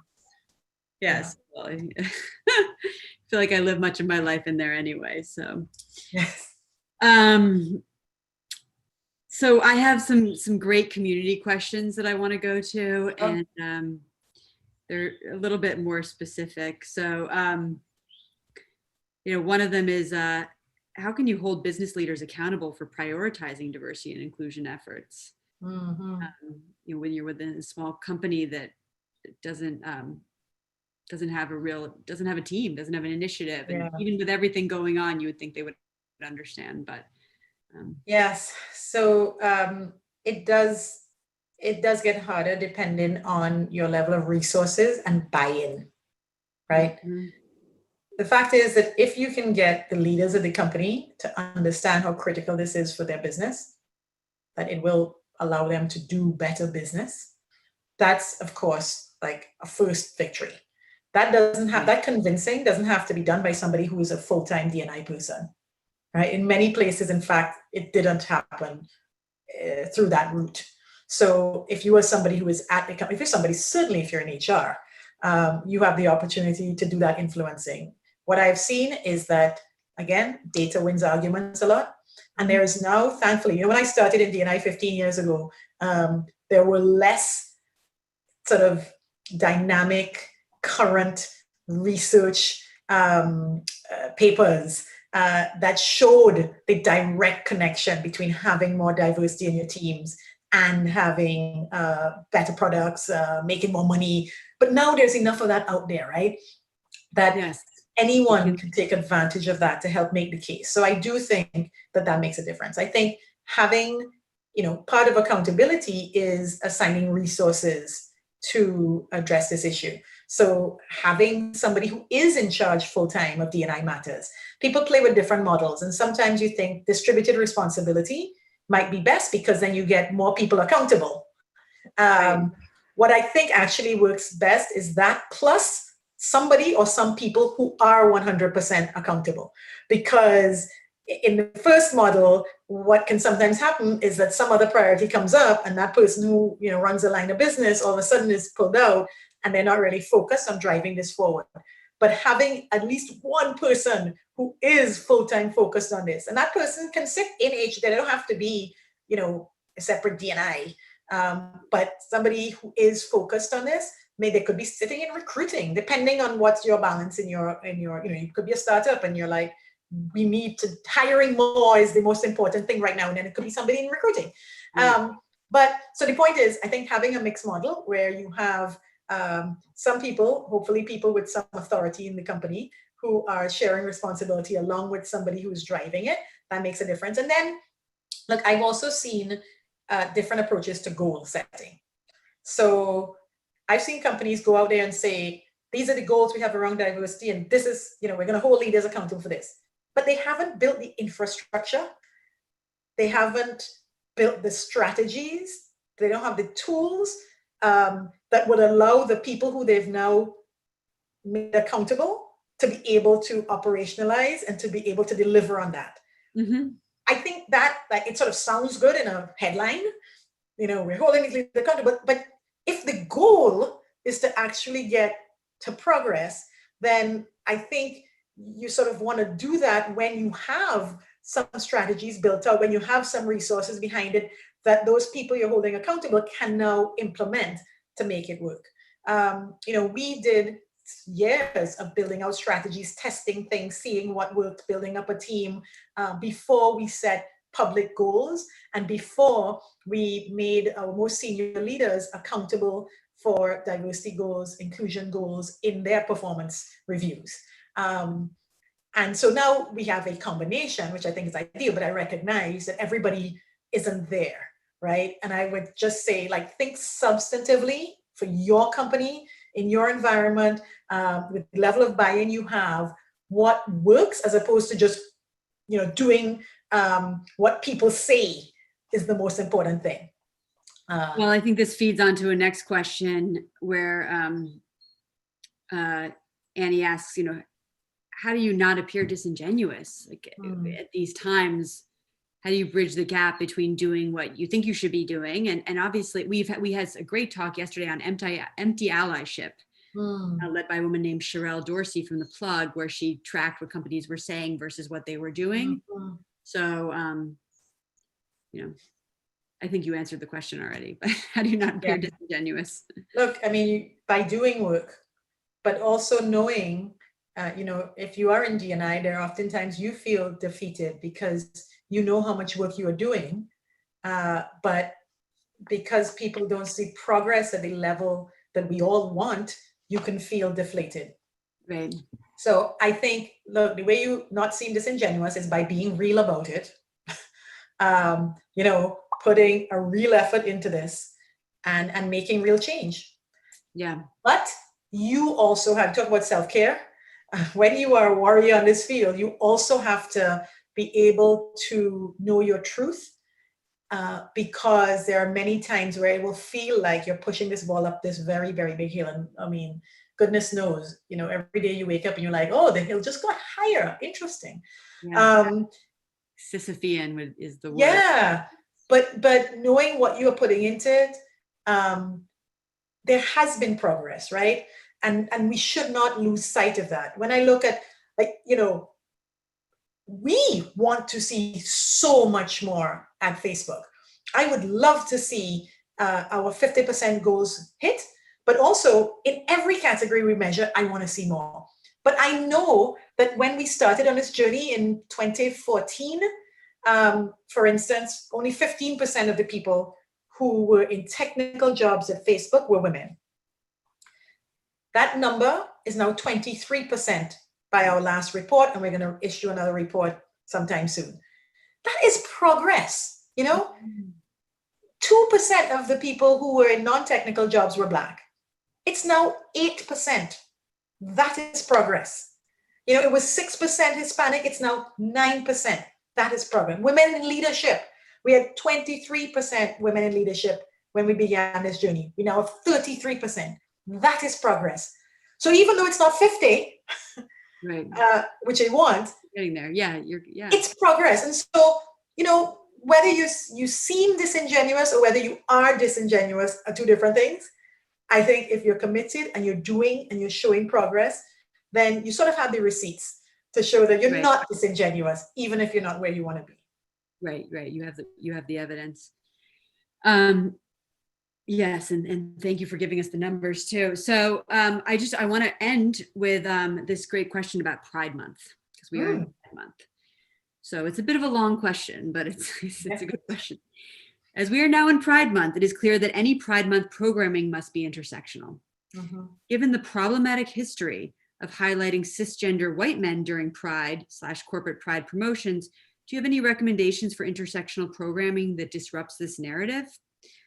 The question goes on, but I think you have the gist here about highlighting Black LGBTQI voices. And I think in the question, the questioner has almost answered it, which is making people conscious of the history, conscious of the intersectionality, and conscious of where, remember I said before, human beings are always going to make power hierarchies, right?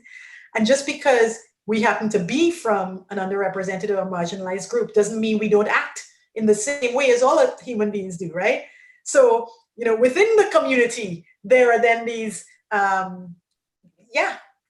there's, you know, different spaces that different groups occupy, and subgroups, and even more underrepresented and more marginalized. And what it requires is for all of us to keep focusing on how do we lift up the all, right? But also, because the questioner asks about, you know, what do we do, what programming? One thing I would say is go to the community, ask the community who is closest to this, who is at the intersection, to offer ideas for programming. We've done something recently at Facebook where we have opened up for everybody in the company to submit ideas in certain categories. Now, we're a tech company, and the idea of a hackathon is very much something that we sort of ascribe to. We've built some of the most amazing things, you know, Safety Check, which is a feature where people can check themselves safe during a natural disaster, is something that was created by an intern during a hackathon, right? We know what can happen when you open it up for all ideas. And, you know, in this time, for instance, we're soliciting ideas from our whole population around racial justice work. What should we be doing in product, in integrity, in policy, in community? And because it is Pride Month, we've also had suggestions around intersectional things that the company can do. How do we show up in Pride Month, right? What are we highlighting? When we make stickers, what's in those stickers, right? Are those, literally, this is the type of thing, you know, I'm working a lot more now on product inclusion and policy inclusion. And as you do that, representation matters in there too, because, you know, you've heard it said a million times, but, you know, what you see, you believe. And if I see trans people being held up in something that might seem small to people, but in the image we use, how does that make me feel, right? What does that say about what I regard and about where I place dignity and respect? So whoever you are, whatever company you are, whatever your product is, however you show up in the world, there is something that uniquely you can do for this representation to be more inclusive. And so, you know, rather than talk about what Facebook can do, I've said some of the things, what I think we all have to do is think back to what are we uniquely placed to do, and how do we lift what we are now conscious of, so that we can represent all and reduce all of this hierarchy, all of these sort of, you know, exclusionary spaces that we've built as human beings, to get us back to an open floor plan. you must do this a lot. You really wrapped it all up for me. Thank you. Well, it was fantastic speaking with you. And, I'm going to let you go to back to your very, very busy job. And I know that there's a lot of work that's being done. And I see it with your teams as well and the work that they do with us through Power to Fly. So thank you so much. And to everybody who tuned in, thank you. And we yes, just have to keep pushing. It's one foot in front of the other. yes, thank you. Fight the good fight. Inspired me as well. So before everybody drops, there are 4 more tracks. And I think we're going to put the screen up right now. So don't forget to tune into the other 4 tracks that are happening starting in 5 minutes. We also have our final keynote tonight at 6 p.m. Eastern, 3 p.m. Pacific with Shiza Rezavi and Jacqueline Novogratz. And we will be talking about making global impact, which is very exciting. And without further ado, I will give everybody a minute to go to the other sessions and start tuning into them as well. And we might have a screen share right here. There we go. You can see the upcoming information about the keynote this evening. And of course, our merch store, where we are giving over 50% of the proceeds to Transtech Social. So thank you so much, and looking forward to seeing you all on the next tracks. I will be moderating the track with Alejandra Castillo, who is the CEO of ywca.org, in a couple minutes. See you then. Bye.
And thanks to everyone for showing up.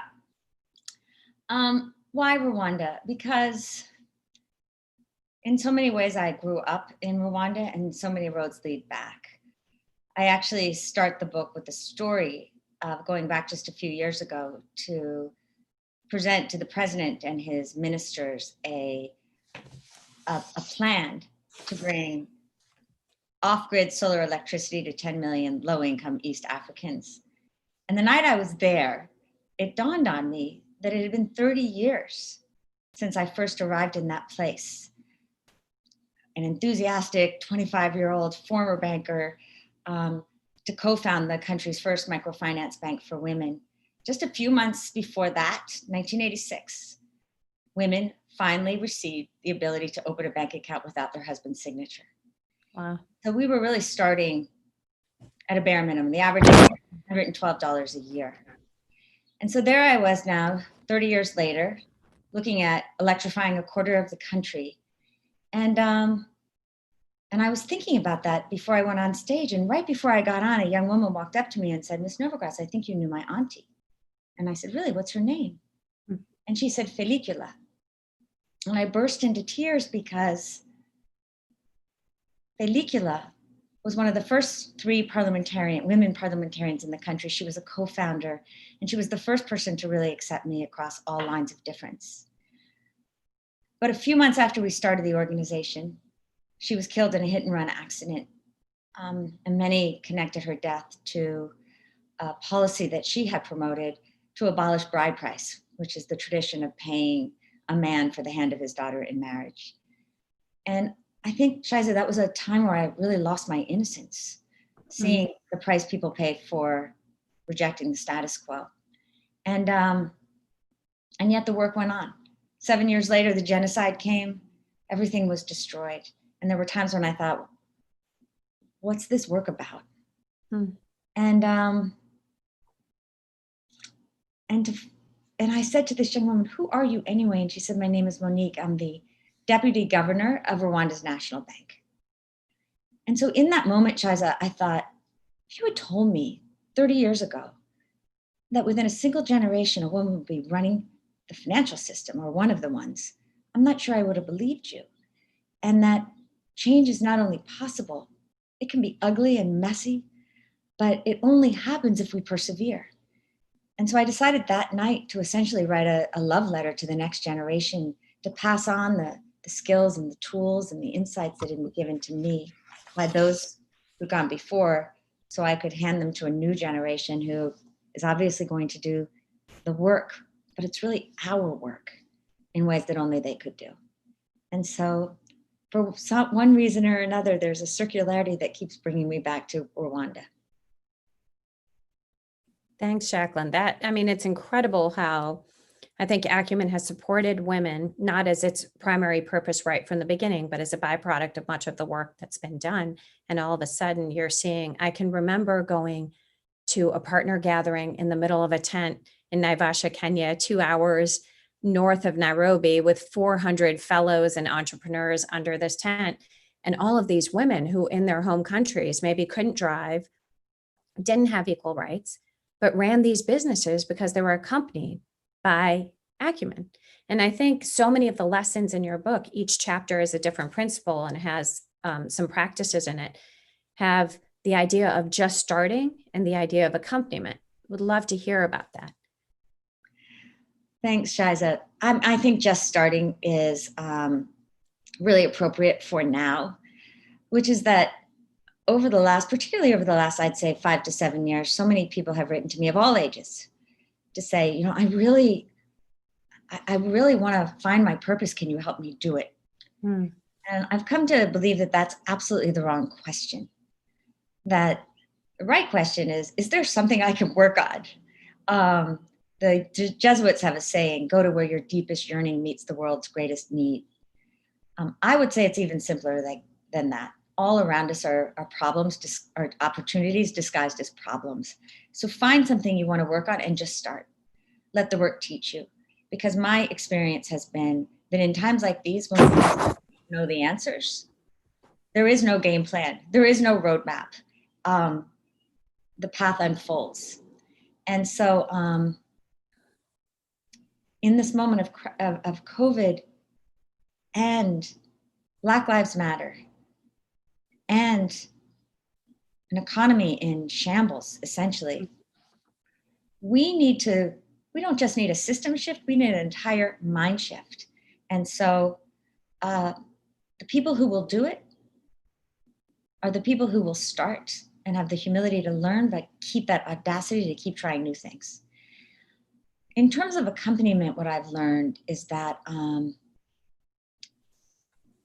too often we think in terms of access. If I can just give this person access, if I can give this person a university seat, if I can give this person capital, then that's enough.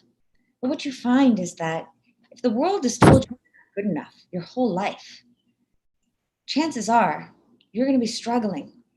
Also, what I certainly found as an investor in places like Africa, where we were looking for local investors, and you compared them to young people that had Ivy League degrees, is their starting point is without the networks, without the capital, without the skill set, without the language, without the confidence necessarily that others have. So when times get tough, they're often on their own. So it's not, accompaniment is also actually a Jesuit principle. It means to walk alongside, to hold a mirror up, to help another see their potential maybe more than they see it themselves. And it's about taking on their problem, but not solving their problem, yet helping them build the capabilities and the muscles to solve the problems by themselves. I actually think that accompaniment could be a powerful principle for reorganizing the American economy. When you think of our criminal justice system, rather than having a prisoner come out of jail and be given $5 in a Metro card, how about having someone meet him, help that person through to reintegrate into society? When you think of the opioid crisis, when you look at healthcare models, there's one in Harlem called City Health Works that trains, that you know, Shiza, as well. It trains local residents to help other local residents essentially manage their chronic disease. And so they call them up, check their vitals, take them walking, help them eat more healthily, essentially let them know that someone's got their back. And the results have been astounding in terms of better health, reduced burden on hospitals, lower costs.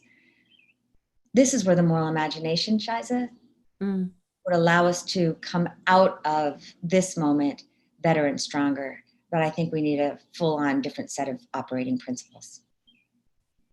And when you think about inclusive workspaces, and there's so many lessons I can think of in Acumen over the years that are about not just the words around it, but to go that many layers deeper around what that really means and how you have to challenge yourself in order to be able to live in that type of a world, that it's not easy, but the benefits are just gorgeous, but it's very difficult to get there. So I'd love to hear a little bit of that pulled out from some of the stories and some of the work. Yeah, I mean, I can go on and on about my own experiences and where I've made mistakes. But where I've been so inspired is seeing some of the fellows. We have a fellow in Delhi named Gayatri Jolie. And she comes from a big business family and never felt like she really fit in. Well, she wanted to run the business and realized there wasn't really a place for women in her family company. And so she just started. She was interested in fashion. And the more she got to know fashion, she realized that in South Asia, men hold all the what's called master G, or the master tailor positions. Women might be cutters, but they're not the stitchers in a more fashion sense of the word. And so she decided she was going to break the pattern. And so she works in a low-income neighborhood on the outskirts of Delhi with the Gujarat community, which is a community known for women who often get married as very, very young, child marriage, lots of forced abortions, not a lot of education. And she offers them training. She identifies real talent. She accompanies them. And then she uses her network and her platform to connect them to people around the world. So as you know, Shiza, some of my best outfits were made by an extraordinary young woman named Rajni, who, not just because she has the tools, but she has someone like Gayatri to accompany her and to connect her. She's suddenly in a completely new conversation with a different sense of who she is and confidence. I think that's one of the lessons that we just overlook time and time again. And then we say, why don't we have enough diversity in our portfolio? Why do these kinds of companies always fail? Well, are we accompanying them? In fact, at Acumen, we used to call our post-investment. And at some point I got frustrated because I realized that too often we would make the investment and then expect to be told when things were going wrong, which is a disaster because by then it's too late. Now we call it accompaniment. And at first that was a little uncomfortable, particularly for our guys that came out of Carlyle and other more traditional investing shops. But everyone's on board now. And I do think this idea that you have to invest with this idea that you will not extract, but you will give more than you take is also part of that accompaniment. It doesn't mean you don't get returns, but it means that your orientation is to own the problem with them and your success is to watch them flourish. Such a generous way to actually frame it. And I think thinking about something else that if you take for granted, that from the book, I think you describe what truly matters cannot be counted. How do you measure what matters? How do you measure success? How do you measure what's being talked about now as what should be honored and what should be honored? Yeah, it's such a great conversation. There's a story in the book about a young guy named Ankit Agarwal who grew up like so many young, ambitious people across the world. You know, either you're an engineer or you're a doctor. And so his idea of success was a patent. And he got a job at this engineering firm. And sure enough, by age 25 or 26, he got that patent. And he found himself to feel really, really empty. And so he was sitting on the banks of the Ganges one day, and he saw with a friend, an outsider. And that outsider said, "What's the deal with all those rotting flowers in the Ganges where people are going for their daily blessings?"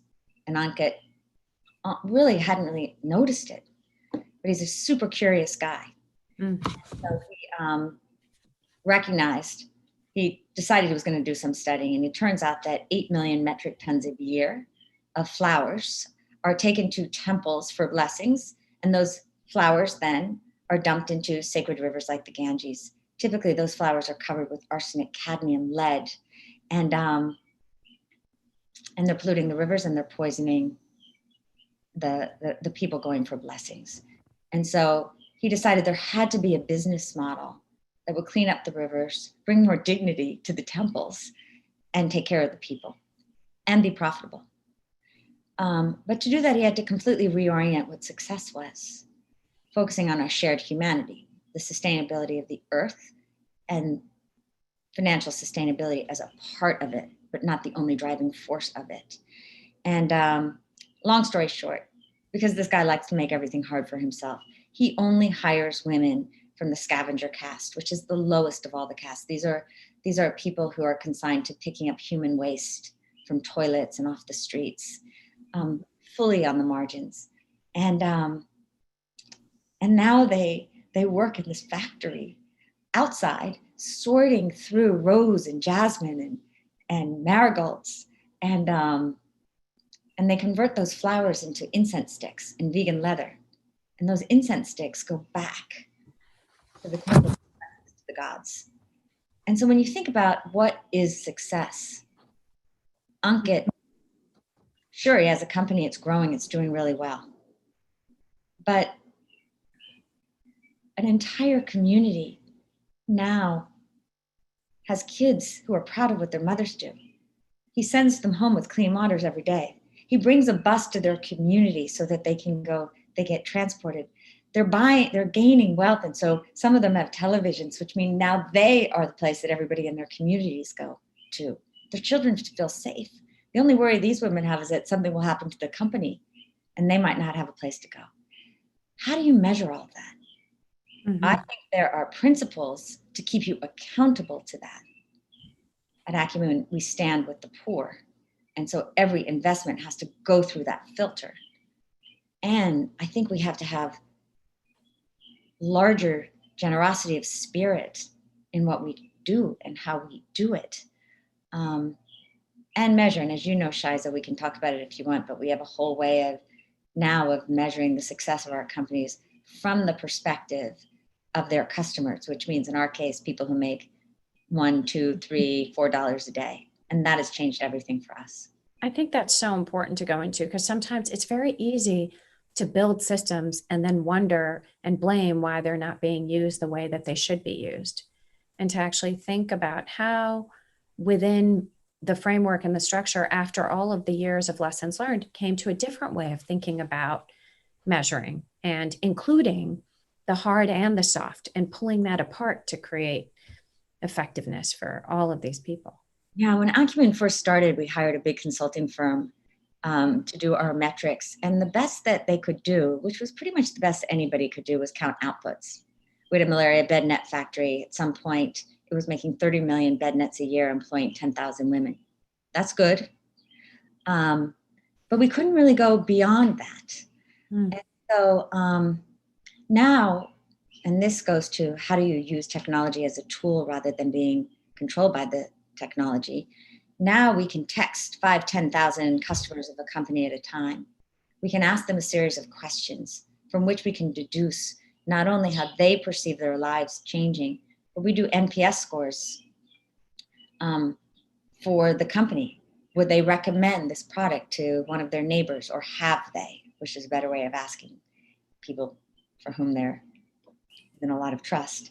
We find out from them how they would improve the products. And often we end up in conversations, which completely changes the relationship as well. And so now we can look, we're the largest off-grid solar energy investor in the world. So now we can look across our portfolio and we can talk to investors who care about climate change and who care about poverty. And we can cut up our impact metrics as well as our financial metrics from an environmental perspective, a human poverty perspective, a profitability perspective, and a customer satisfaction perspective. Suddenly you've got a much more nuanced approach for those who want to use their assets in a way that really makes change. Mm-hmm. And do you think that in thinking about, let's say, off-grid solar and going into East Africa or India and thinking about that, the jobs that are created, initially it was a product and you take the product in there. And I think when I went to Kenya with you, seeing the way that the product was sold into the different villages and what had to go into it and how women came and actually became a part of a new system that there wasn't any door open for at that time. I think it really it'd be helpful to think of how that could be instructive for some of the business leaders here who are thinking about how they create inclusive workspaces and businesses and hiring. Yeah, thank you. I mean, to be honest with you, when we first started Shiza, it was just so hard to get a company started in off-grid solar. When we first invested in a company called D-Light in 2007, the price of solar was $4 a watt. Batteries were expensive and short lasting. There was no trust, there was no infrastructure, there was no financing. No one had any idea how to price the stuff. This is a story of just start and let the work teach you. But along the way, the founders, Sam Goldman and Ned Tozin, one, understood that their customers were women. Because when you think about who is impacted by the alternative to solar, which is kerosene, it's women. These are the old lanterns from the 19th century in the United States. They throw off a toxic fume. Women, 36% of all respiratory disease in the world is connected to indoor fumes from kerosene. And so you've got cooking, heating, your kids learn, keep staying awake and studying. And so it was really in the interest of women to understand this product. So very early on, D-Light started to hire women, and they of course became their best sales agents. They had to do a lot of different things, like sometimes in really traditional communities, as they said, bring the mountain to Muhammad rather than ask Muhammad to come to the mountain. Too hard for women to travel in very conservative societies. So how do you think about the constraints that women live with, but then give them opportunities within? And how do you build their confidence? What kind of training do you do? And now what's been extraordinary to me is I see young women, and about 40% of their workforce is female, who the first thing they do, I think of Evelyn. This is a woman who grew up in a community where no girls ever went to school, but she had a father who sent her, which meant he had to send her to another village. The first thing she started to do as she worked at D-Light was to recognize that she was embarrassed that her entire village still lived in the dark and she didn't see the need for it. So when I asked her her dream, first thing I want to do is bring light and electricity to everyone in my village. Then I want to go to university. Then I want to start a company. And I thought, we're so fixated on the American dream go out, make a lot of money, then do good. And here was this African child, now woman, who first thought of the community, and then she thought about herself. We need more role models of these extraordinary women, not like, we have the Ariana Huffingtons and the Sheryl Sandbergs. We need women like Evelyn to show other women what's possible. Destiny Belton, the woman I spoke about from City Health Work in Harlem, to show the possible. In other words, and other women come on board. Mm. So how does that, thinking about you coming out of college, thinking about what you would do and what the definitions of success were at that time, and going after this dream of moving to Africa, trying all of this out, going to business school, coming out with this traditional business degree, but using it in this way where at the time, perhaps you were saying the separation between the business world and doing good. Do you still see that separation? Do you think that the business leaders of today can actually create a bridge, that this moment is now that you could have a different inclusive workspace with a different way, especially given COVID and how we're all distributed? Could it be a reimagining that could lead to something that's so much more connected in what you're talking about? Guys, it has to be a reimagining. I think, and I speak to business leaders all the time, acumen partners with a lot of major corporations like Unilever and Barclays and Facebook and EY and Bain, so many, and Autodesk, and the corporate leaders with whom I speak want to be part of this. They know their employees are going to hold them accountable if they are not part of it, and as are their customers.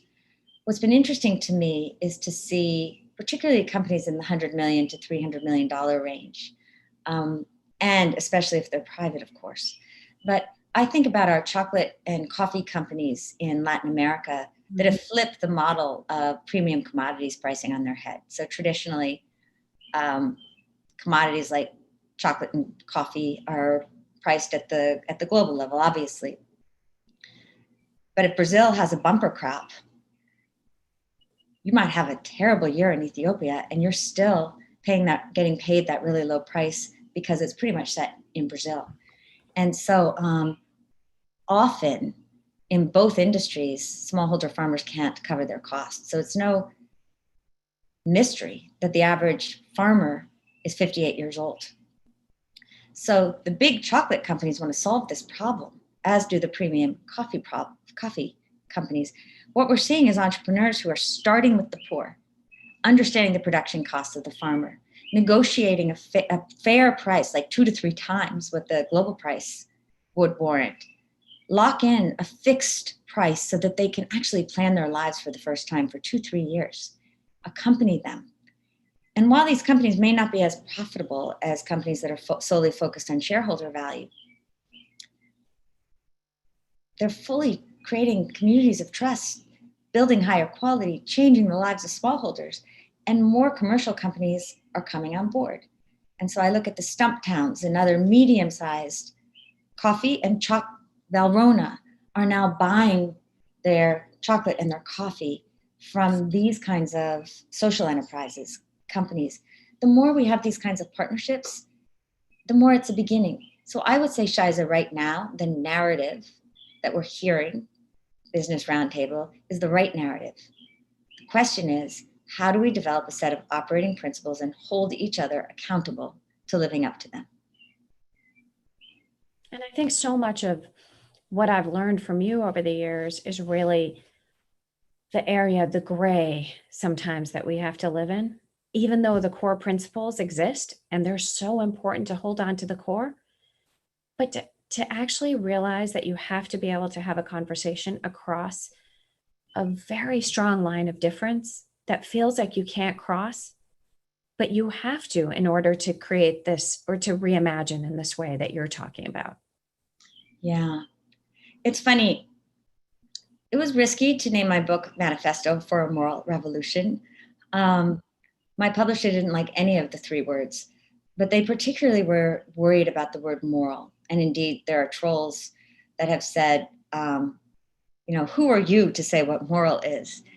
And I wasn't thinking about moral as some set of rules and regulation prescribed from authority above.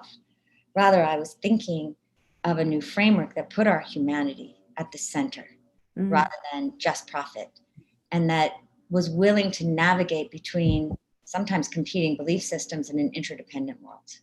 That's what I was talking about. And as you said, that is one of the big tensions.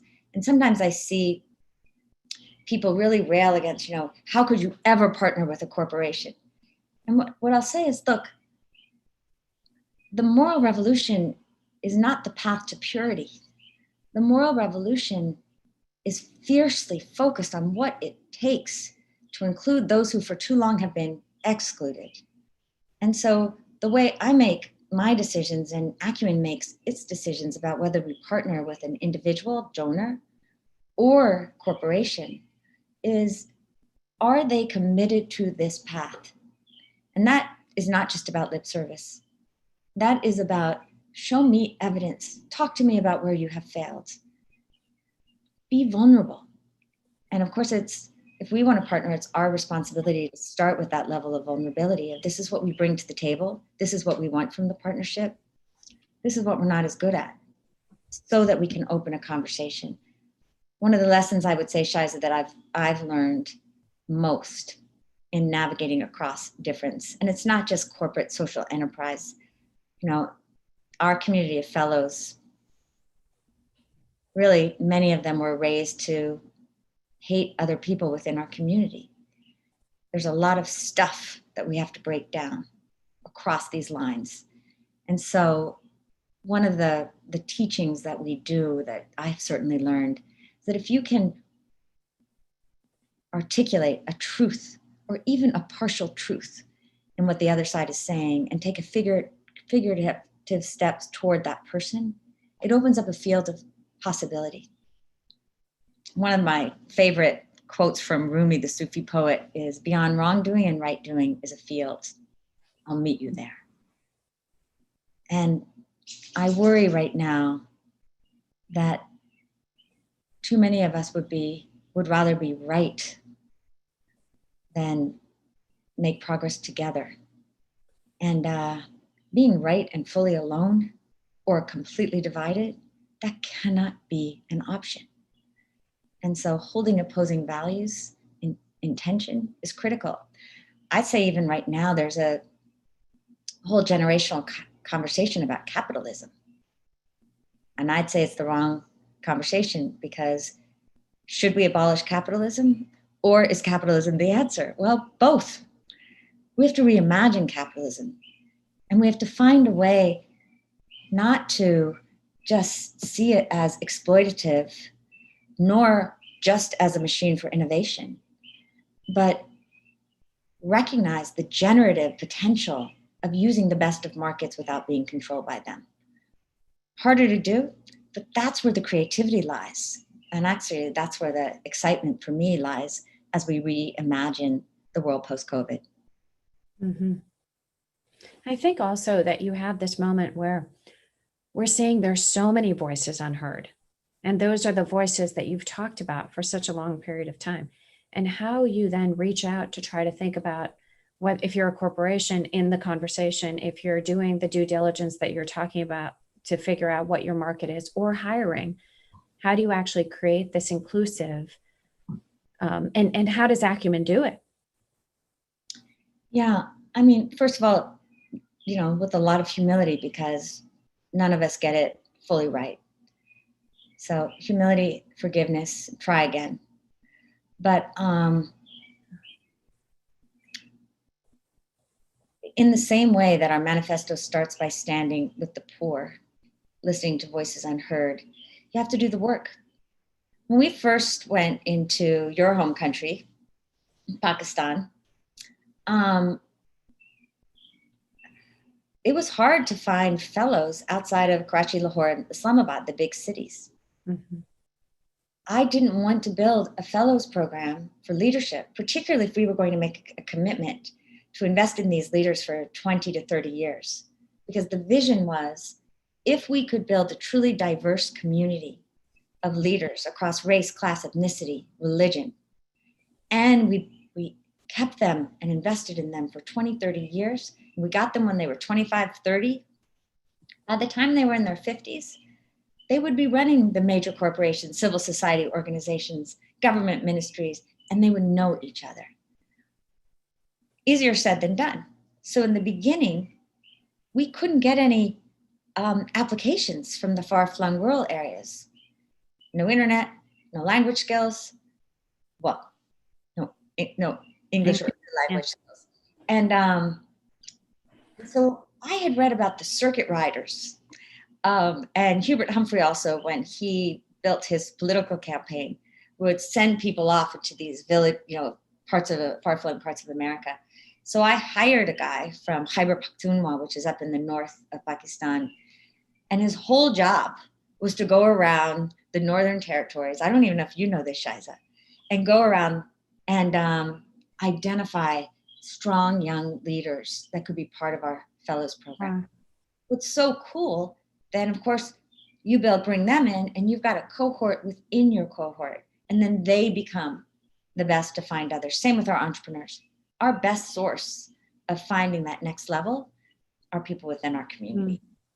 And so I think it's role models, business models, ethos, but challenging yourself by starting with the value that you are after and be really clear on the difference between means and ends. It's amazing that even watching the Pakistan story, the first year I went there for the fellows panel versus as the years went on, you had such distributed geographies coming in to interview for fellowship. And I didn't know that's how it started. It's incredible to actually go and reach out. And hi, Catherine. Oh, hi. This has been fantastic. I think everybody's totally in Zen mode and just like, I've been watching the comments. We have some questions from the audience. Should I start popping them in, or would you like Yes, please. Although I'm spoken for about 3 hours, Catherine. Okay, I'll give you We can go on and on. a quick break. So Tammy Ball says, how can we accelerate the shift away from maximizing only shareholder value? You talk about values as entrepreneurs and as impact investors, but getting away from shareholder value in terms of profit, moving to blend, you describe a financial, humanitarian, ecological sustainability. So how do you get that blend when everybody's so focused on profit? What do you say to the corporations? I mean, my mantra is business models, role models, and ethos. And frankly, one, we need leaders who will say, look, we're going to do this work and we may not have quite as high as return. And if you get some of the big guys that have that kind of power, it starts a different kind of conversation. So I would say it takes enormous moral courage as one thing in the short run, until we actually have a norm that is created. Two, we have to celebrate those models. And this little company, D-Light, with the two guys not knowing what they were doing, is now, has brought light and electricity to 100 million low-income people. They, when they started, there was only 1.5 billion people in the world who had no electricity only, which is actually not just a productivity problem, it's a moral problem. 140 years after Thomas Edison invented the light. So I went to Stanford Business School, they went to Stanford Business School. And I called the dean and I was like, John, we gotta be celebrating these guys because they should be amongst the great founders in terms of major success stories. So Catherine, I would say it's a mix. We need more role models. I do think that a challenge to the business schools and to really mathematically oriented schools like MIT, Stanford, we need to find more rigorous metrics for measuring impact and holding our companies accountable, both positive and negative. And I actually think we have a new generation that is so tired of hearing doing well by doing good, that this new set of metrics is out there for us. But without the metrics, we'll have those role models that move for the moral revolution, and we're seeing it. The move Hamdi Ulukaya made with giving 10% of his company to his employees, really focusing on going into areas like Idaho and hiring refugees. We should be doing more to celebrate, but in the meantime, we should be developing metrics and holding our companies more accountable as consumers, as employees, as shareholders. I think there's going to be there is a reckoning that's happening in companies right now. So are you hopeful that you'll see more of this in the future? I think this is a breaking open of everything, and I'm deeply hopeful. To Shiza's point, Catherine, I'm also, I think like so many of us,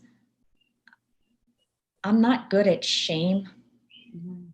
And I'm not sure that enduring change comes about just with shame, although some of the demonstrations right now are showing that at least that initial change, like, okay, break apart the system, does work.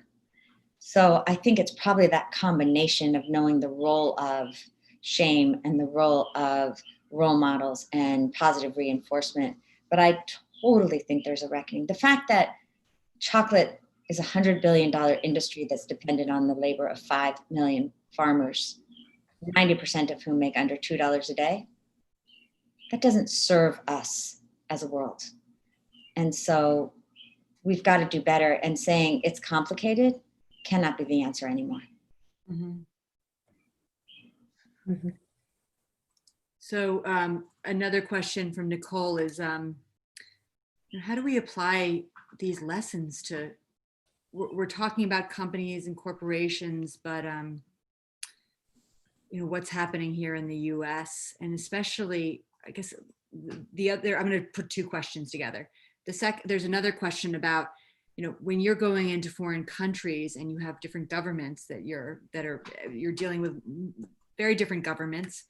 How do you negotiate with them or deal with them when they might be stifling your work? And the question is actually from Lydia, who says, so much of the social activism and social justice work we're doing in the United States right now feels stifled by the government. So how do you do that on a global scale, and what do you recommend locally? Thank you for conflating two incredibly hard questions.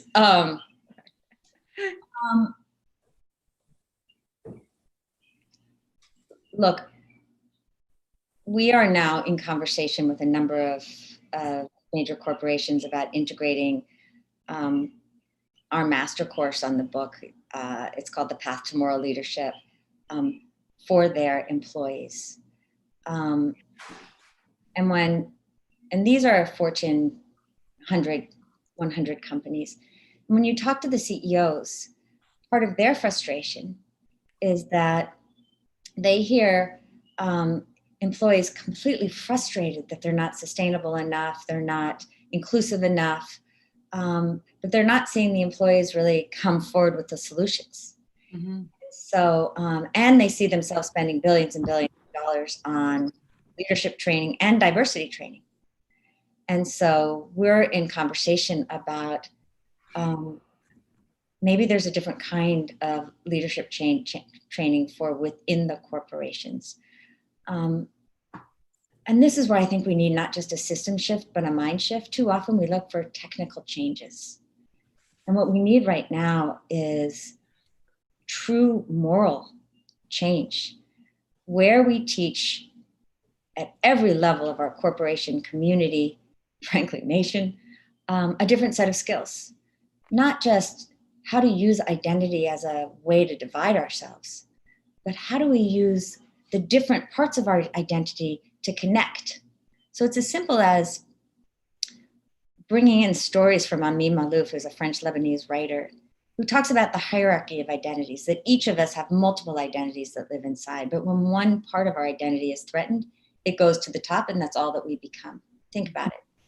And so bringing together employees in a more real life, in-person, group-centered way than a technical, intellectual way could be part of a different way of training. around the skills of holding opposing truths in tension, navigating difficult conversations, identity, avoiding the conformity trap. You know, we work in countries that have a lot of bureaucracy, corruption, complacency, and this goes to your second question. But how do you create collective strength so that young entrepreneurs, and I would say young people in corporations, don't have the choice of either feel completely isolated or like they are succeeding only if they play the game that everybody else is playing? And these are the kinds of conversations I would like to see happening in all of our corporations. And the good news is our partners are off the record, but we're having those conversations. Some of the most courageous moral leaders I have met are middle managers at major corporations that are putting their jobs on the line and their reputations on the line for things they believe in. We have to find them, protect them, partner with them, rather than just isolate them. How do you work in, it's funny when you say, the government is stifling it here, because I was thinking, it's a lot tougher in other places. I think of course. I just kind of tough. And this is also where I think there are different roles for different kinds of organizations. There are incredibly brave activists who are out there fighting in the streets, and we need them. In a way, they make organizations like Acumen's work more possible. Because we are builders and we are weavers that work within systems as well as find those outsiders so that there can be a different kind of dialogue. So I'm clear that our role is different from pure on activism, even though I would assert that we've helped really change enormous systems, including getting rid of corruption in some of the sectors. Well, not rid of, but helped. And so I would actually leave it to the activists who would probably be better at teaching me there. In terms of where we work, it is having strong government relations, and again, not seeing government as corrupt or as bureaucratic, but individuals within the system who choose corruption as their path. And so our approach has always been find those individuals with whom you want to partner, protect them, and get stuff done. Yeah, that's I fantastic. think it's also really important in thinking about the questions that you ask. If you've talked about before, just if you become what you honor, the questions that you ask of corporations as an investor are incredibly important. If they're more around just the net income and the bottom line, it's one set of measurements. I think it's really important to dissect decisions, who was in the room, what actually took place when something happened that was critical within that corporation. So you begin to understand the flavor, the character, all the things that aren't around. In your book, you talk about money, power, fame, but the character, and actually delving in much more deeply into what matters most in that room when that critical decision is made, and how are the other stakeholders thought of in the mind of the senior executives, the middle management, everyone.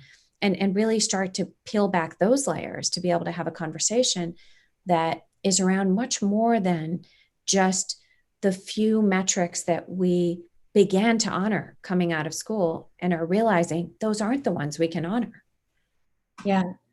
Plato said, nations honor what they cultivate. Mm-hmm. And for too long, as Shiza said, we've been honoring money, power, and fame.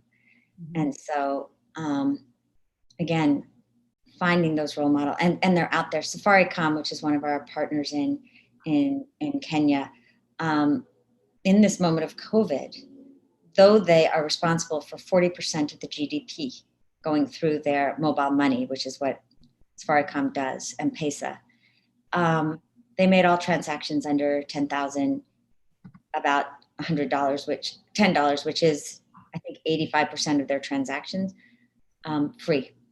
So people could help each other. I am seeing an opening and a change and a pride in doing this, not for marketing, but because it's the right thing to do. And so thanks, Shiza. But I think it is up to us as consumers, investors, employees, journalists, to have different kinds of conversations and to find paths rather than just streaming. Mm-hmm. And that's the storytelling too. I think you're such an incredible listener. And I think that's so important to listen as a whole body exercise so that you can tell the stories of other people. And so much of what you're talking about are the stories of other people so that they can be honored in this way. And that's such an important part to be able to think about how, as we move forward, we realize what has to be deconstructed, but also in the reimagining, we build up what you're discussing.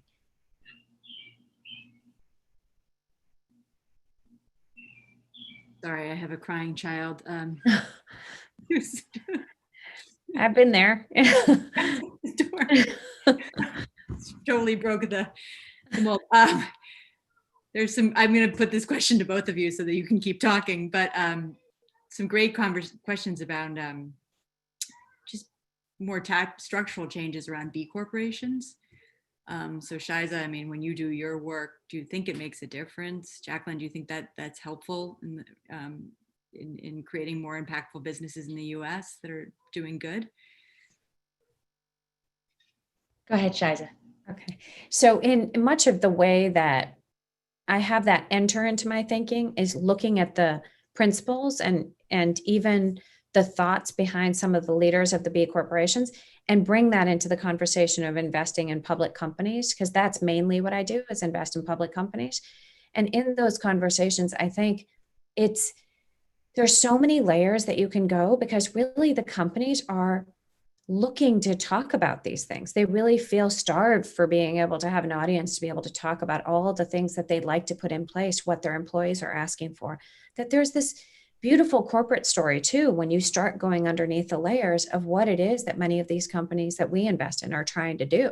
And I think that's where, using the market and then using the specific orientation of the companies to try to figure out with the stakeholders and doing primary research, talking to different groups, you begin to put together a story that may not be the story that is the one that's being televised all over the place. And I think that part of it by, Jacqueline, you just brought up the questions the journalists ask, the questions that, if you start to piece it together as all parts of a story, but not a complete story, it becomes so much more interesting to think about what it is, whether it's called, whether you look at what a B Corp's, what you have to do to be a B Corp, or what are some other ways, what are the next ways? And so I'm trying to stand in the future and march there from this moment.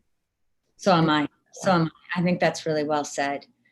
And again, where are those models? Because I think structures are really important. And if anything, what that does is set a new standard, create a club where people want to hold themselves accountable to each other. I've certainly seen that with the 750 Acumen Fellows.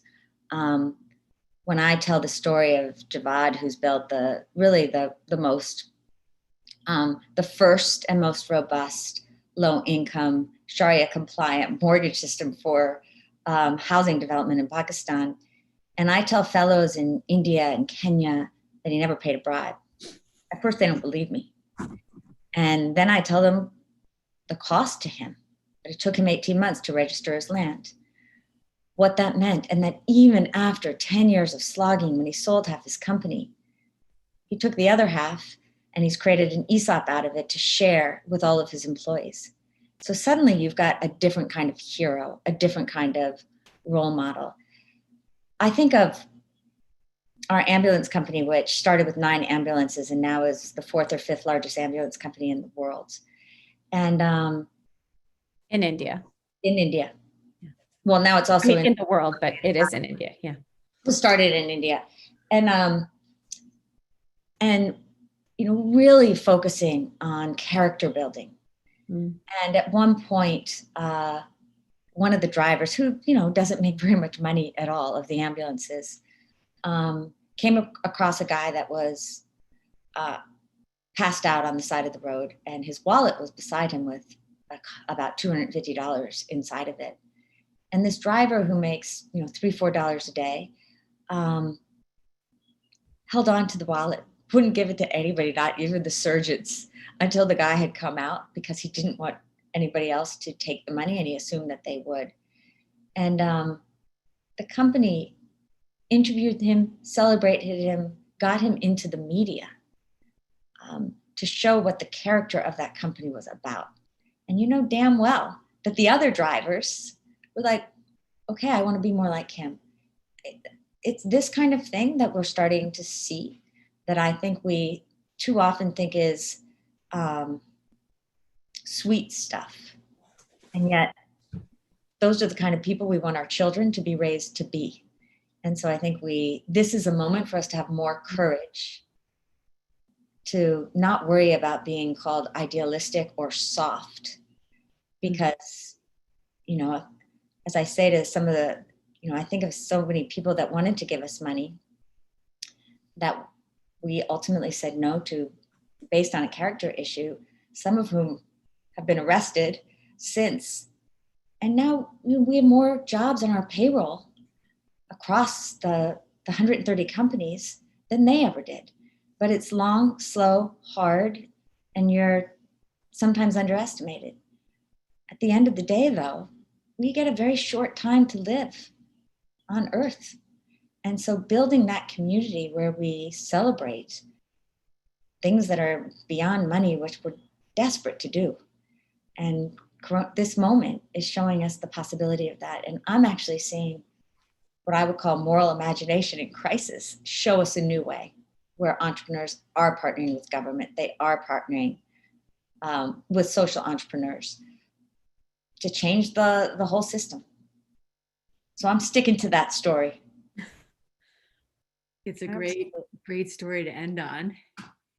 And Shiza, do you have any last words? We have 1 minute left. Well, just in thinking about role models and framing what the moral imagination reimagined should look like, I can't think of a better person to have that conversation than Jacqueline with us. And so thank you so much.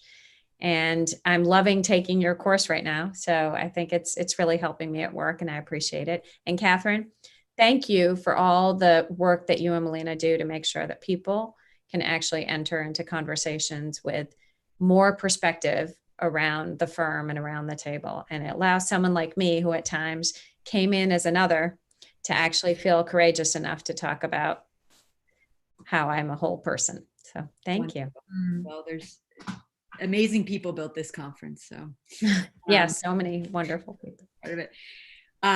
We're having a comedy show after this. You can stick around too. It's with Sydney Washington and Mary Foston, who are the hosts of the hit podcast, The Unofficial Expert, on the Forever Dog Network.